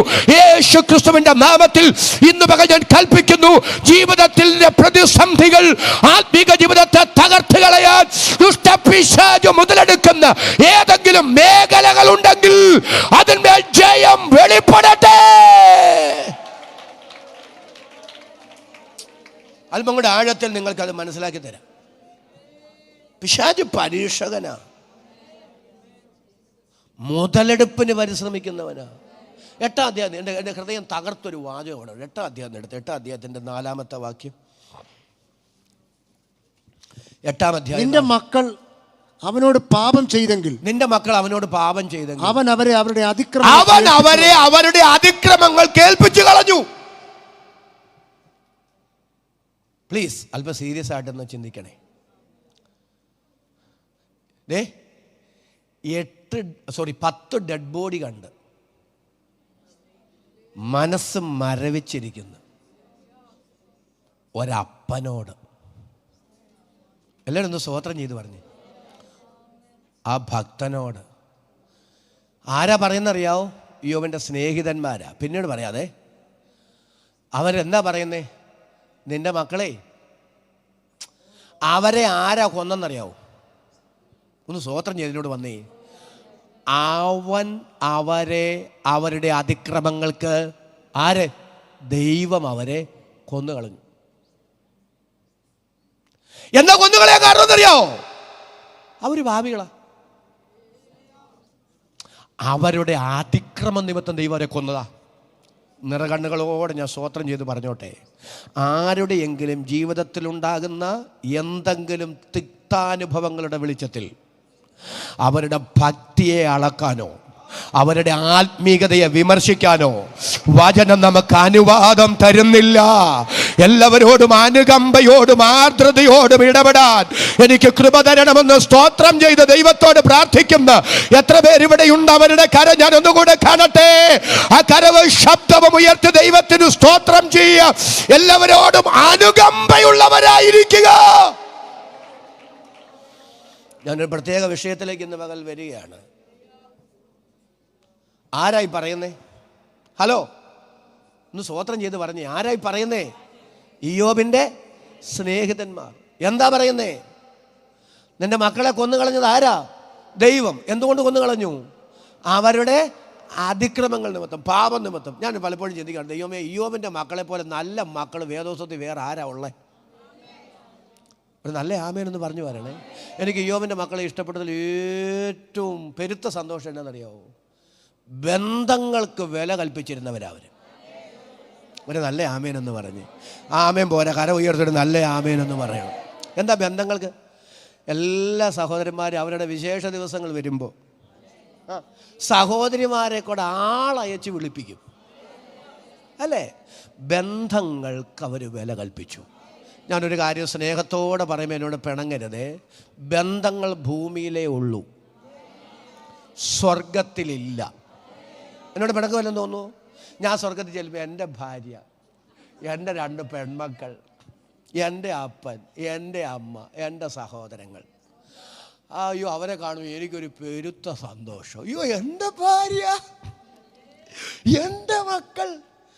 അങ്ങനെ വന്നാലേ സ്വർഗം ഓരോ തുരുത്തായിട്ട് മാറും, അല്ലേ? ഓരോരോ കൊച്ചു തുരുത്തായിട്ട് ഞാൻ, എൻ്റെ ഭാര്യ, എൻ്റെ മക്കള്, എൻ്റെ അപ്പൻ, എൻ്റെ അമ്മ, എൻ്റെ സഹോദരങ്ങൾ, എൻ്റെ അമ്മായിപ്പൻ, എൻ്റെ അമ്മായിമ്മ, അങ്ങനെ കൊച്ചു കൊച്ചു കൊച്ചു കൊച്ചു തുരുത്തായിട്ട് മാറും. സ്വർഗത്തിൽ അങ്ങനെ ഇല്ല. സ്വർഗത്തിൽ നമ്മൾ ചെല്ലുമ്പോൾ അങ്ങനെയൊരു വിചാരങ്ങൾ നമുക്കില്ല. നമ്മുടെ ജഡശരീരത്തിൽ എത്ര ഇരുന്ന് ചിന്തിച്ചാലും അത് പിടികിട്ടില്ല. അത് മറ്റൊന്നാണ്. ആത്മലോകം വേറൊന്നാണ്. ബന്ധങ്ങൾ ഭൂമിയിൽ മാത്രമേ ഉള്ളൂ. മക്കളും മാതാപിതാക്കളും തമ്മിലുള്ള ബന്ധം, ഒന്ന് സ്തോത്രം പറഞ്ഞേ. സഹോദരങ്ങൾ തമ്മിലുള്ള ബന്ധം, ഭാര്യ ഭർത്തൃ ബന്ധം, ജീവിതത്തിൽ ബന്ധങ്ങൾ ഭൂമിയിൽ മാത്രമേ ഉള്ളൂ. കണ്ണടയുന്നിടം വരെ മാത്രമേ ബന്ധങ്ങളുള്ളൂ. ദൈവം തന്ന ആയുസ് വരെ മാത്രമേ ബന്ധങ്ങളുള്ളൂ. അങ്ങനെയാണെങ്കിൽ സ്തോത്രം ചെയ്ത് ദൈവത്തോട് പറ, കർത്താവേ, അങ്ങനെക്ക് തന്ന ബന്ധങ്ങൾ സൂക്ഷിക്കാൻ ഒരു കൃപ എനിക്ക് തരണമേ. സഹിക്കാൻ, ക്ഷമിക്കാൻ, ചേർത്ത് പിടിക്കാൻ, ഉൾക്കൊള്ളാൻ, പൊറുക്കാൻ, എന്ത് വിട്ടുവീഴ്ച ചെയ്യണമെങ്കിലും ചെയ്യാൻ എനിക്കൊരു കൃപ തരണമെന്ന് ആത്മാർത്ഥമായി ദൈവത്തോട് സ്തോത്രം ചെയ്ത് പ്രാർത്ഥിക്കുന്ന ദൈവമക്കളെ കരമടിച്ച് നിമിഷം ഇന്ന് മകൾ ദൈവത്തിന് സ്തോത്രം ചെയ്യാൻ. കർത്താവേ, ബന്ധങ്ങൾ നിലനിർത്താനുള്ള ദൈവ കൃപ എനിക്ക് തരണമേ. ബന്ധങ്ങൾക്ക് വില കൽപ്പിച്ചിരുന്ന കുടുംബം, മക്കൾ. ഇനി 2, സുഖലോലുപതയുടെ മടിത്തട്ടിൽ വളരുന്ന കുഞ്ഞുങ്ങളല്ലേ, അല്ലേ? പുറമെ നല്ല പിള്ളേരാ. ഇനി അവരുടെ അകത്ത് അഹങ്കാരത്തിൻ്റെ ഒരു കണുകയെങ്ങാനും ഉണ്ടായിട്ടുണ്ടെങ്കിൽ, അതുകൊണ്ട് ഇയ്യോബ് ആളയച്ച് അവരെ വരുത്തി അവരെ ശുദ്ധീകരിക്കുമായിരുന്നു. അവർക്ക് വേണ്ടി യാഗമർപ്പിക്കുമായിരുന്നു. മക്കളുടെ ആത്മീകതയ്ക്ക് പ്രാധാന്യം കൊടുത്തിരുന്നൊരപ്പൻ, മക്കൾ ദൈവഭക്തരായിരിക്കണമെന്ന് ആത്മാർത്ഥമായി ആഗ്രഹിച്ച, അവർക്ക് വേണ്ടി യാഗം കഴിച്ച് അവരെ വിളിച്ച് ശുദ്ധീകരിച്ച അത്ര മക്കളുടെ ആത്മീകതയെ പ്രാധാന്യതയോടെ കണ്ടിരുന്ന ഇയ്യോബിനോട് പറയുകയാണ്, നിന്റെ മക്കൾ പാപികളായിരുന്നു, നിന്റെ മക്കൾ അതിക്രമം ചെയ്തു, അതുകൊണ്ട് ദൈവം അവരെ കൊന്നുകളഞ്ഞു.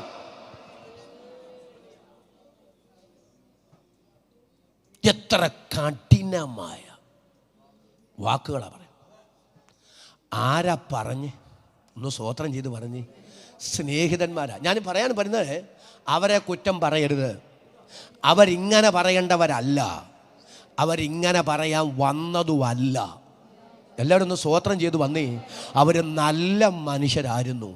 അവരെങ്ങനെയുള്ളവരായിരുന്നു നോക്കാം. 2-ാം അധ്യായം അതിന്റെ 11 മുതൽ 13 വരെ യേശുവിന്റെ നാമത്തിൽ. അനന്തരം തേമാന്യനായ എലീഫസ്, ശൂഹ്യനായ ബിൽദാദ്, നയമാത്യനായ സോഫർ എന്നിങ്ങനെ ഇയ്യോബിന്റെ 3 സ്നേഹിതന്മാർ ഈ അനർത്ഥമൊക്കെയും അവന് ഭവിച്ചത് കേട്ടപ്പോൾ അവർ ഓരോരുത്തൻ താന്താന്റെ സ്ഥലത്ത് നിന്ന് പുറപ്പെട്ട് അവനോട് സഹതപിപ്പാനും അവനെ ആശ്വസിപ്പിപ്പാനും പോകണമെന്ന് തമ്മിൽ പറഞ്ഞൊത്തു. അടുത്തത്, അവർ അകലെ വെച്ച് നോക്കിയാറെ അവനെ തിരിച്ചറിഞ്ഞില്ല. അവർ ഉറക്കെ കരഞ്ഞും വസ്ത്രം കീറി പൊടി വാരി മേലോട്ട് തലയിൽ വിതറി അവന്റെ വ്യസനം അതികഠിനമാണെന്നും കണ്ടിട്ട് അവർ ആരും ഒരു വാക്കും മിണ്ടാതെ 7 രാപ്പകൽ അവനോട് കൂടെ നിലത്തിരുന്നു. ഹല്ലേലൂയ. വ്യത്യസ്ത സ്ഥലങ്ങളിൽ താമസിക്കുന്ന സ്നേഹിതന്മാരാ. ഇവർ തമ്മിൽ പറഞ്ഞു, നമ്മുടെ സ്നേഹിതനായ ഇയ്യോബുണ്ടല്ലോ, വയ്യാതിരിക്കാൻ നമുക്കൊന്ന് കാണാം. അവരെല്ലാവരും കൂടി ഇയ്യോബിനെ കാണാൻ വരുമ്പോൾ അവർ ദൂരത്ത് നിന്ന് ഇയ്യോബിനെ കണ്ടു. എന്തിനാ ഇയ്യോബിൻ്റെ അടുത്ത് വരുന്നത്? സഹതപിപ്പാനും അല്ലേ? അങ്ങനല്ലേ പറഞ്ഞിരിക്കുന്നത്? അവനെ ആശ്വസിപ്പിക്കാനും. അപ്പം നല്ല സ്നേഹിതന്മാരാ. അവർക്ക് ഇയ്യോബിനോടുള്ള സ്നേഹം കൊണ്ട് ദൂരെ നിന്ന് കണ്ടപ്പോൾ അവർ പ്രതീക്ഷിച്ചതിനേക്കാൾ കഠിനമായി ഇയ്യോബിൻ്റെ സ്ഥിതി. എന്നിട്ട് അവർ വസ്ത്രം കീറി പൊടി മേൽപോട്ട് വാരിയെറിഞ്ഞു.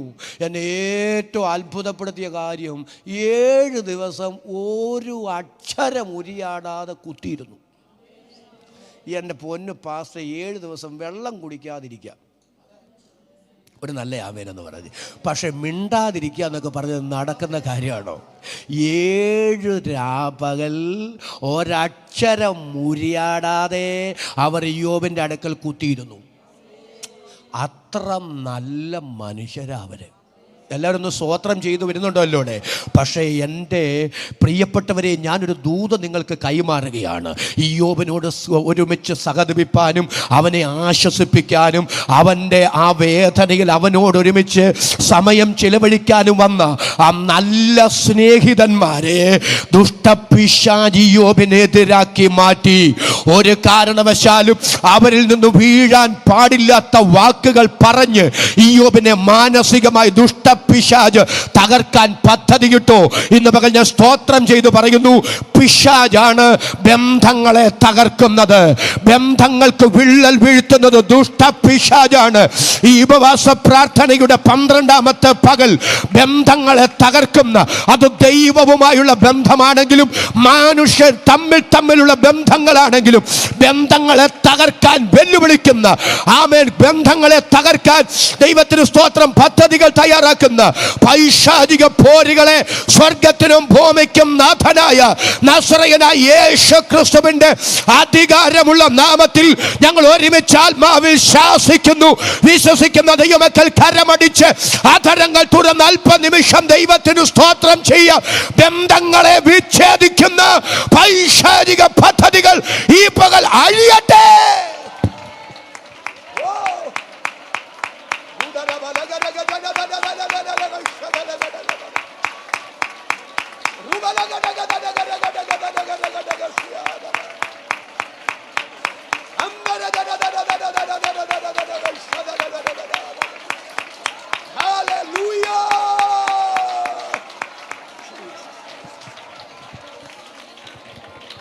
ഞാൻ അല്പം കൂടെ ആഴത്തിൽ അത് നിങ്ങളുടെ മനസ്സിലേക്കൊന്ന് കൊണ്ടുവരാം. ദൈവം തന്ന ബന്ധങ്ങൾ തകർക്കാൻ ദുഷ്ടനെ അനുവദിക്കരുത്. യേശുക്രിസ്തുവിന്റെ നാമത്തിൽ കൃപ ലഭിച്ച ദൈവമക്കൾ ആത്മാവിൽ സ്തോത്രം ചെയ്തു പറഞ്ഞ് ആ ബന്ധങ്ങളെ വിച്ഛേദിക്കാൻ തന്ത്രങ്ങൾ മെനയുന്ന എല്ലാ പോരുകളും യേശുവിന്റെ നാമത്തിൽ അഴിയട്ടെ. കൃപ ലഭിച്ചവർ ആധാരം തുറന്ന ആത്മാവിൽ സ്തോത്രം ചെയ്തു പറ. ആ പോരുകളെ സ്വർഗത്തിനും ഭൂമിക്കും നാഥനായ നസറേയനായ യേശുവിന്റെ നാമത്തിൽ ഞങ്ങൾ ശാസിച്ചകറ്റുകയാണ്.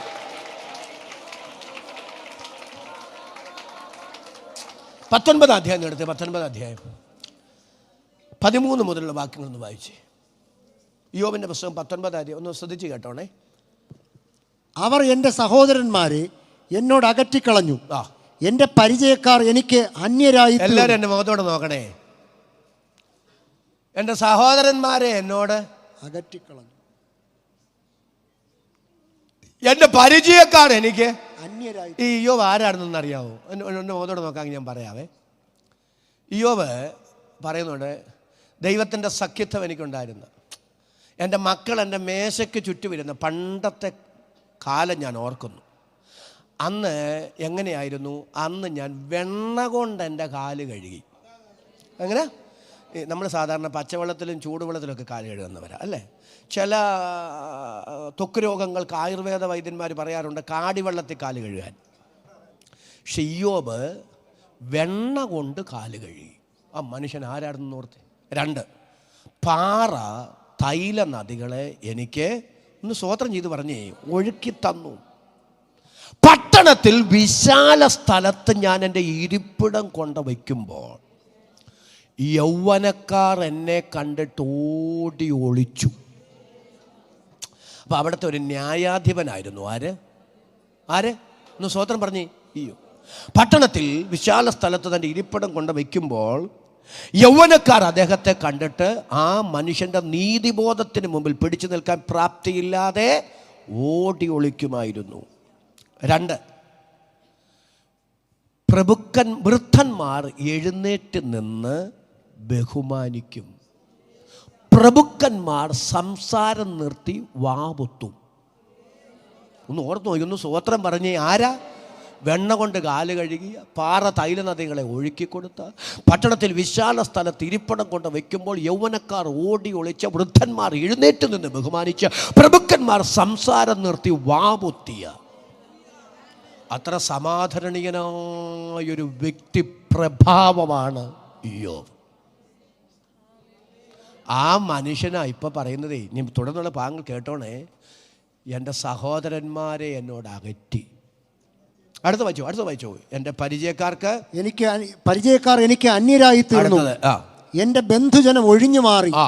എൻ്റെ ഉറ്റ സ്നേഹിതന്മാർ എന്നെ മറന്നു കളഞ്ഞു. എൻ്റെ ബന്ധുജനം എല്ലാവരും ഒന്ന് സ്തോത്രം ചെയ്ത് എന്നോട് വരണം. പണ്ട് ആ വെണ്ണ കൊണ്ട് കാല് കഴുകുന്ന സമയത്ത്, പാറ തൈല നദികളെ ഒഴുക്കി കൊടുക്കുന്ന സമയത്ത്, ന്യായാധിപനായി ഇരിക്കുന്ന സമയത്ത് അകന്ന ബന്ധുക്കൾ പോലും പറഞ്ഞിരുന്ന ഞങ്ങളെ അടുത്ത ആളാണ് അല്ലേ? പക്ഷെ ഇപ്പൊ പറഞ്ഞു കേട്ടോ, എൻ്റെ ബന്ധുജനം ഒഴിഞ്ഞു മാറി, എൻ്റെ ഒറ്റ സ്നേഹിതന്മാർ എന്നെ മറന്നു കളഞ്ഞു. എൻ്റെ വീട്ടിൽ പാർക്കുന്നവരും എൻ്റെ ദാസികളും എന്നെ അന്യനായി എണ്ണുന്നു. ഞാൻ അവർക്ക് പരദേശിയായി. എൻ്റെ വീട്ടിൽ പാർക്കുന്നവരും എൻ്റെ ദാസികളും അവരെന്നെ കണ്ടിട്ടേ ഇല്ല. ഞാൻ അവർക്ക് പരദേശിയായി തോന്നുന്നു. എവിടെ നിന്നോ, എൻ്റെ ഇടുക്കിയിലെ ഭാഷ പറഞ്ഞോട്ടെ, വലിഞ്ഞു കയറി വന്നവനെ പോലെ അല്ലേ? അങ്ങനെ ഒരു ഭാഷ ഇടല്ലേ? എവിടെ നിന്നോ വലിഞ്ഞു കയറി വന്നവനെ പോലെ അവർക്കിപ്പോ ഞാനായി. അടുത്തത്, ഞാൻ എൻ്റെ ദാസനെ വിളിച്ചു. അയ്യോ, ഒന്ന് സ്തോത്രം നിറകണ്ണുകളോടെ. ഞാൻ എൻ്റെ ദാസനെ വിളിച്ചു, അവൻ വിളി കേൾക്കുന്നില്ല. എൻ്റെ വായ് കൊണ്ട് ഞാൻ അവനോട് യാചിക്കേണ്ടി വരുന്നു. വീട്ടിലെ വേലക്കാരനെ ഞാൻ അവനെ വിളിച്ചു, അവൻ വിളി കേൾക്കാഞ്ഞിട്ടല്ല. ഒന്ന് സ്തോത്രം പറ. കേട്ടിട്ടും കേൾക്കാത്തതുപോലെ നടിക്കുക. ഹലോ, വൃദ്ധന്മാർ എഴുന്നേറ്റ് നിന്ന് ബഹുമാനിച്ച മനുഷ്യനാ. യൗവനക്കാർ ഇദ്ദേഹത്തെ കണ്ടിട്ട് ഓടി ഒളിച്ചത്. പ്രഭുക്കന്മാർ സംസാരം നിർത്തി വാ പൊത്തിയതാ. ഇപ്പം എടാ കുഞ്ഞെ എനിക്ക് ഒരു ഗ്ലാസ് വെള്ളം താടാ എന്നവനോട് കെഞ്ചേണ്ടി വരികയാണ്. വിളിച്ചിട്ടും അവൻ വിളി കേൾക്കാത്തവനെ പോലെ നടിക്കുകയാണ്. ഞാനൊരു കാര്യം അവിടെ സ്തോത്രം ചെയ്ത് പറയാം കേട്ടോ. ഇവരെല്ലാം ഇതുപോലെ ചിന്തിക്കാൻ കാര്യം എന്നറിയാവോ? ഇയ്യോബ് എങ്ങനെങ്കിലും ഒരു രോഗശാന്തി നേടി തിരിച്ചു വന്നാൽ അല്ലേ ഇവൻ്റെ മുഖം ഞങ്ങൾ അന്ന് കാണേണ്ടി വരുമല്ലോ എന്ന് നേരിയ ഒരു പ്രതീക്ഷ ഉണ്ടായിരുന്നെങ്കിൽ ഇവരാരും ഇങ്ങനെ ചെയ്യലായിരുന്നു. അപ്പൊ ഇവരെല്ലാം ഇതുപോലെ ഇങ്ങനെ പ്രതികരിക്കാൻ കാരണം എന്താണെന്നറിയാമോ? തീർന്നു. ഇങ്ങേർക്കൊരു മടങ്ങി വരവേ ഇല്ല. ഇയ്യോബ് പോലും അങ്ങനെ ചിന്തിച്ചത്. ഇയ്യോബിന്റെ പുസ്തകം 17 ഇയ്യോബ് പറയുന്നുണ്ട്, ശ്മശാനം എനിക്കായി ഒരുങ്ങിയിരിക്കുന്നു, പാതാളത്തെ ഞാൻ എൻ്റെ വീടായി പ്രതീക്ഷിക്കുന്നു. ഇയ്യോബും വീട്ടുകാരും നാട്ടുകാരും ഒരുപോലെ തീർന്നെന്ന് ചിന്തിച്ചതാ. എന്നാൽ പ്രതിസന്ധികളുടെ നടുവിൽ ഇരുമ്പ് തൂണ് പോലെ താമ്ര മതിൽ പോലെ തമ്പുരാന് വേണ്ടി നിന്ന ഭക്ത, നീ നഷ്ടപ്പെട്ടതിന്റെ ഇരട്ടി കാണണമെന്ന് ദൈവത്തിന് തിരുഹിതമുണ്ടെങ്കിൽ നിന്റെ കണക്കുകൂട്ടലുകൾക്കപ്പുറത്ത്, പ്രതീക്ഷകൾക്കപ്പുറത്ത്, ബന്ധുക്കളുടെ, വീട്ടുകാരുടെ, നാട്ടുകാരുടെ ഒക്കെ ചിന്തകൾക്ക്, കണക്കുകൂട്ടലുകൾക്കപ്പുറത്ത് നിന്നെ അത്ഭുതകരമായി സൗഖ്യമാക്കാനും നഷ്ടപ്പെട്ടതിന്റെ ഇരട്ടി നിനക്ക് തരാനും എന്റെ ദൈവം വിശ്വസ്തനാണ്. അതരങ്ങൾ തുറന്ന് സ്തോത്രം പറയാൻ ഇന്ന് പകൽ എത്ര പേർക്ക് മനസ്സുണ്ട്? അവർക്കായി ഞാൻ ദൈവത്തെ സ്തുതിക്കുന്നു. നമ്മുടെ ദൈവത്താൽ അസാധ്യമായതൊന്നുമില്ല. പരിശുദ്ധാത്മാവ് ഒരു ദൂതനോട് ഇങ്ങനെ പറയുന്നു, നീ മുമ്പും പിമ്പും എന്നെ അടച്ചു, എൻ്റെ മുതുകത്തൊരു വലിയ ഭാരം വെച്ചു, മനുഷ്യരെ എൻ്റെ തലയിൽ കയറി. എല്ലാവരും ഒന്ന് സ്തോത്രം ചെയ്ത് പറ. ഓടിക്കുമാറാക്കി. ഞങ്ങൾ തീയിലും വെള്ളത്തിലും കൂടി കടക്കേണ്ടി വന്നു. പക്ഷെ അടുത്ത പദം സ്തോത്രം ചെയ്ത് പറയണം. എങ്കിലും എങ്കിലും എങ്കിലും നീ എന്നെ സമൃദ്ധിയിലേക്ക് കൊണ്ടുവന്നിരിക്കുന്നു. മടങ്ങി വരവൻ അവസരമില്ലാത്തതുപോലെ ദൈവത്തിന് സ്തോത്രം. പരിതാപകരമായി തകർക്കപ്പെട്ടതാണ്, എല്ലാം തീർന്നെന്ന് ചിന്തിച്ചതാണ്. എങ്കിലും നീ എന്നെ സമൃദ്ധിയിലേക്ക് കൊണ്ടുവന്നിരിക്കുന്നു. ഇന്ന് പകൽ ദൈവാത്മാവ് ചിലരോട് പറയുന്നു, അവസാനിച്ചിട്ടില്ല, തകർന്നെന്ന് പറയരുത്. ഇനി കരകയറാൻ കഴിയില്ല, ഇനി മടങ്ങി വരവൻ അവസരമില്ല എന്ന് ഇന്ന് പകൽ നീ പറയരുത്. ഭയങ്കരവും അതിശയകരവുമായി നീ ചിന്തിക്കാത്ത വഴികളിലൂടെ, നീ പ്രതീക്ഷിക്കാത്ത മുഖാന്തരങ്ങളിലൂടെ ദൈവം ചിലത് ചെയ്യുമെന്ന് ദൈവാത്മാവ് ഉറപ്പു തരുന്നു. വിശ്വാസത്താൽ ആമേൻ പറയാൻ എത്ര പേർക്ക് മനസ്സുണ്ട്? ചിലരോട് പറയാൻ പരിശുദ്ധാത്മാവിനോട് പറയുന്നു, നഷ്ടപ്പെട്ടതിനെ ഓർത്ത് വ്യാകുലപ്പെടണ്ട. ഒരാമേനൊന്ന് പറയാവോ? കോടികളുടെ ആസ്തി ഉണ്ടായിരുന്നു ഇയ്യോബിന്, എല്ലാം നഷ്ടപ്പെട്ടു. ഇപ്പൊ സ്വന്തമെന്ന് പറയാൻ ഒരു ഓട്ട് കഷണം മാത്രമേ ഉള്ളൂ. ഹല്ലേലൂയ. യേശുവിൻ്റെ നാമത്തിൽ എല്ലാം ഉണ്ടായിരുന്നു, പക്ഷേ ഒരു ഓട്ട് കഷണം മാത്രമായി. പക്ഷേ ഒരു ഓട്ട് കഷണം മാത്രമുണ്ടായിരുന്നവനെ നഷ്ടപ്പെട്ടതിൻ്റെ ഇരട്ടി ഉള്ളവനാക്കി എൻ്റെ ദൈവം മാറ്റിയെങ്കിൽ പരിശുദ്ധാത്മാവ് പറയുന്നു, നഷ്ടപ്പെട്ടതിനെ ഓർത്ത് നീ വ്യാകുലപ്പെടണ്ട. നഷ്ടപ്പെട്ടതിനേക്കാൾ മെച്ചമായ ചില തലത്തിലേക്ക് നിങ്ങളെ എടുത്തെറിയാൻ ദൈവത്തിന് പദ്ധതിയുണ്ടെന്ന് പരിശുദ്ധാത്മാവ് വചനത്തിലൂടെ ഇന്ന് പകൽ ദൈവാലോചന വിളിച്ചു പറയുന്നു. യേശുവിൻ നാമത്തിൽ അതങ്ങനെ സംഭവിക്കട്ടെ.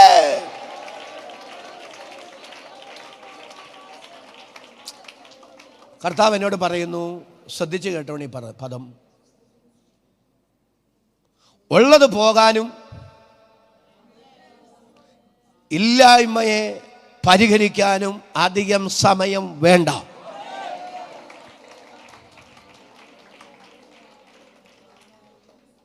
വേദനയോടെ ഞാൻ ആ ഭാഗം ഒന്നുകൂടെ പറയാണ്. നമ്മുടെ വാഴ്ത്തപ്പെട്ട കർത്താവ് ഈ ഭൂമിയിലായിരുന്ന സമയത്ത് നിറയെ ഇലയുള്ളൊരു പച്ച അത്തിമരത്തെ കണ്ടു. ഫലം അന്വേഷിച്ച് ചെന്നു. ഒന്ന് സ്വോത്രം ചെയ്ത് പറഞ്ഞ് ഫലം കാണായികയാൽ അതിനെ ശപിച്ചു.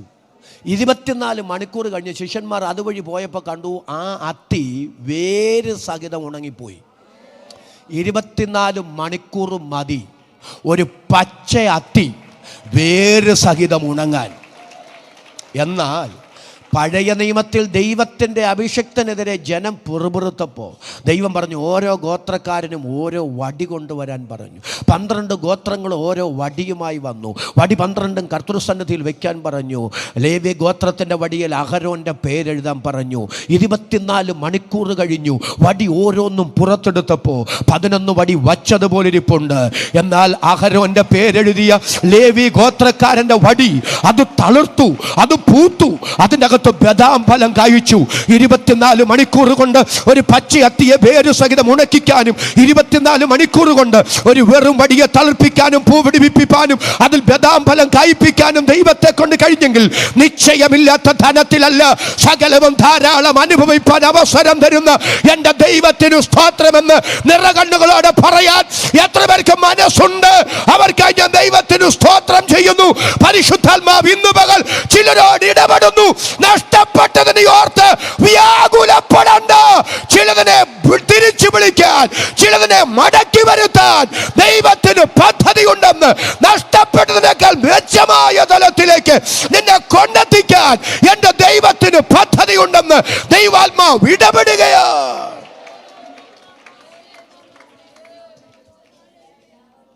ഇപ്പം ഞാൻ പറയാൻ വന്നത്, മറക്കരുത്, ബന്ധങ്ങളെ പിശാച് തകർത്ത് കളഞ്ഞു.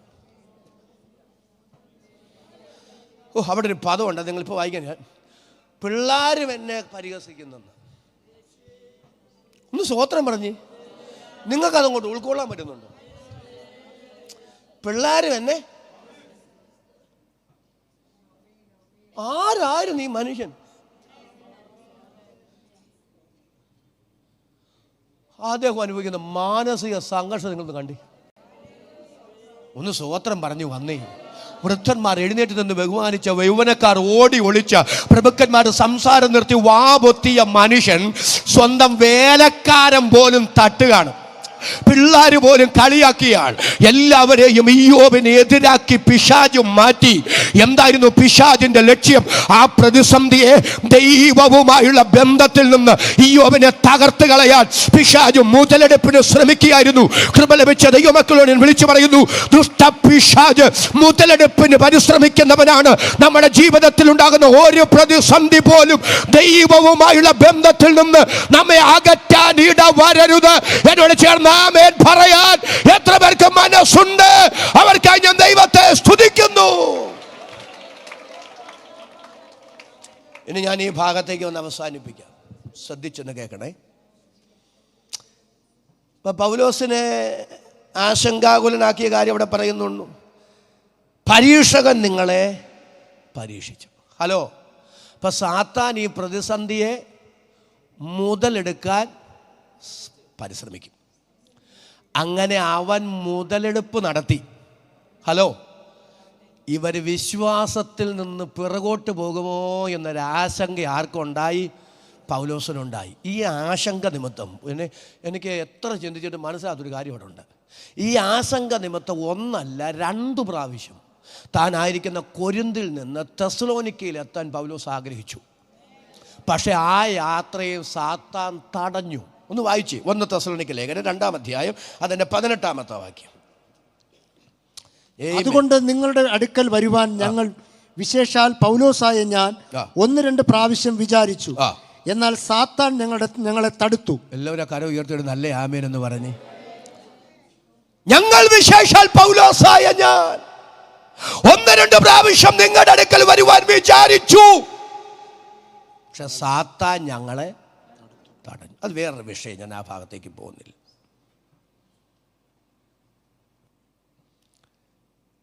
അപ്പോൾ പൗലോസിന് അവിടെ പോകാൻ കഴിയാതെ വന്നപ്പോൾ അദ്ദേഹം വേറൊരു കാര്യം ചെയ്തു. 2-ാമത്തെ വാക്യം വായിച്ചേ. 2-ാമത്തെ വാക്യം 3-ാം അധ്യായത്തിൻ്റെ 2-ാമത്തെ വാക്യം.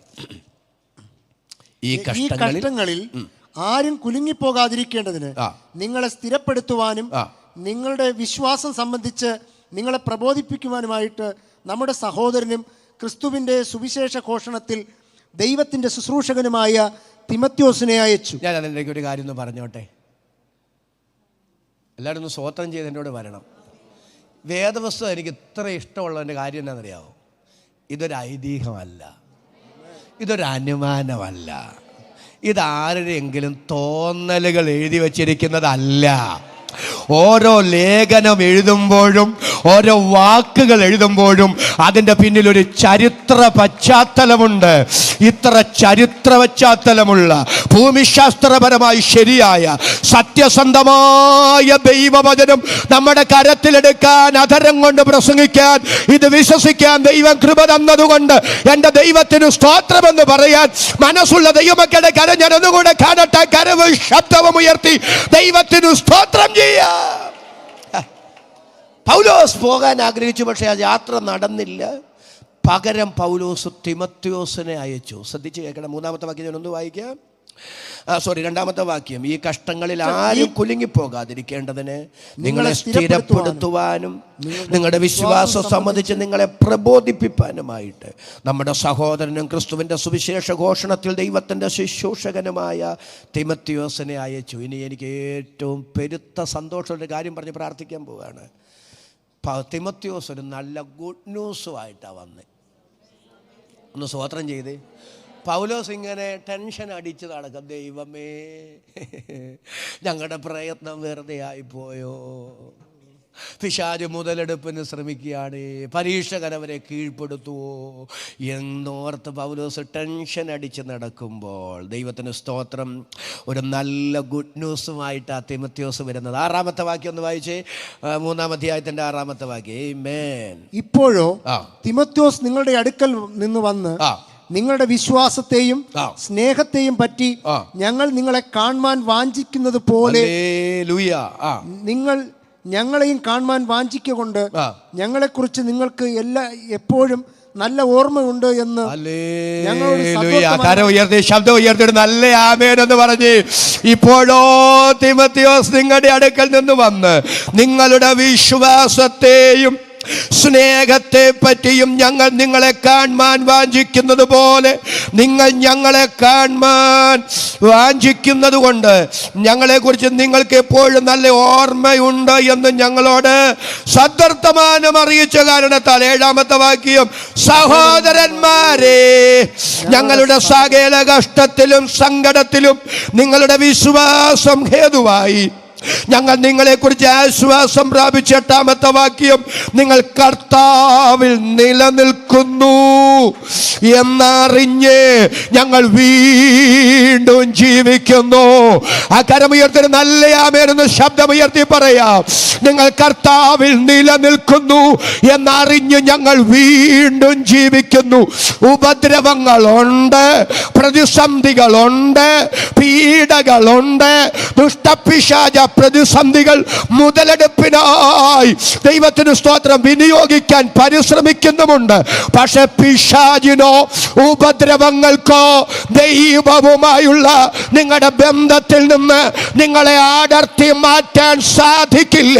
കൃപ ലഭിച്ച ദൈവമക്കൾ ആത്മാവിൽ സ്തോത്രം ചെയ്തു പറ. ഭാരത സഭയോട് ഇന്ന് പകൽ ഉപവാസ പ്രാർത്ഥനയിൽ ഞാൻ സ്തോത്രം ചെയ്തു പറയുന്നു. ദൈവത്തിന് സ്തോത്രം. ഉപദ്രവങ്ങൾക്ക്, പോരാട്ടങ്ങൾക്ക്, പ്രശ്നങ്ങൾക്ക്, പീഡകൾക്ക്, ഭരണാധികാരികൾക്ക് ദൈവത്തിന് സ്തോത്രം, ദുഷ്ടപിശാചിന് ദൈവത്തിന്റെ സഭയെ, ദൈവത്തിന്റെ മക്കളെ ആ ദൈവിക പദ്ധതിയിൽ നിന്ന്, ദൈവവുമായുള്ള ബന്ധത്തിൽ നിന്ന് പിറകോട്ട് വലിക്കാൻ സാധ്യമല്ല. ആത്മാവിൽ സ്തോത്രം ചെയ്ത് പറയാൻ മനസ്സുള്ള ദൈവമക്കൾ അക്കരമടിച്ച് അല്പ നിമിഷം അന്യഭാഷയിൽ സ്തോത്രം ചെയ്ത് ദൈവത്തിന് നന്ദി പറയാ.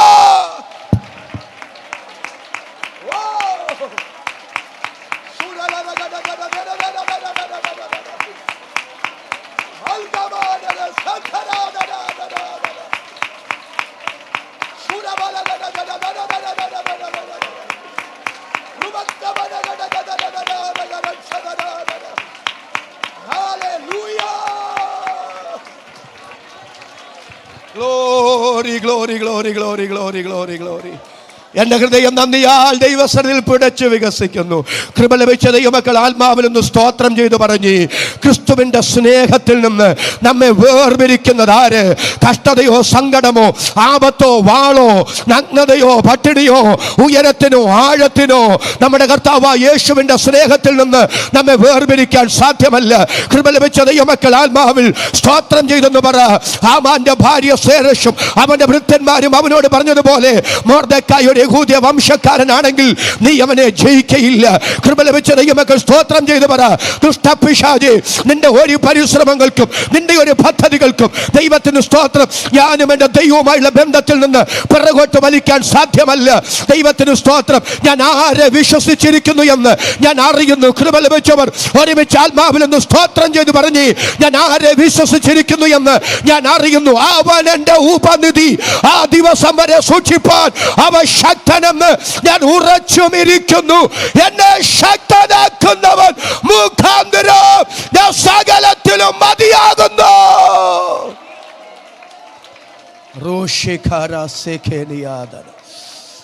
എല്ലാവരും ദൈവസന്നിധിയിൽ ഒന്ന് എഴുന്നേറ്റ് നിൽക്കുക.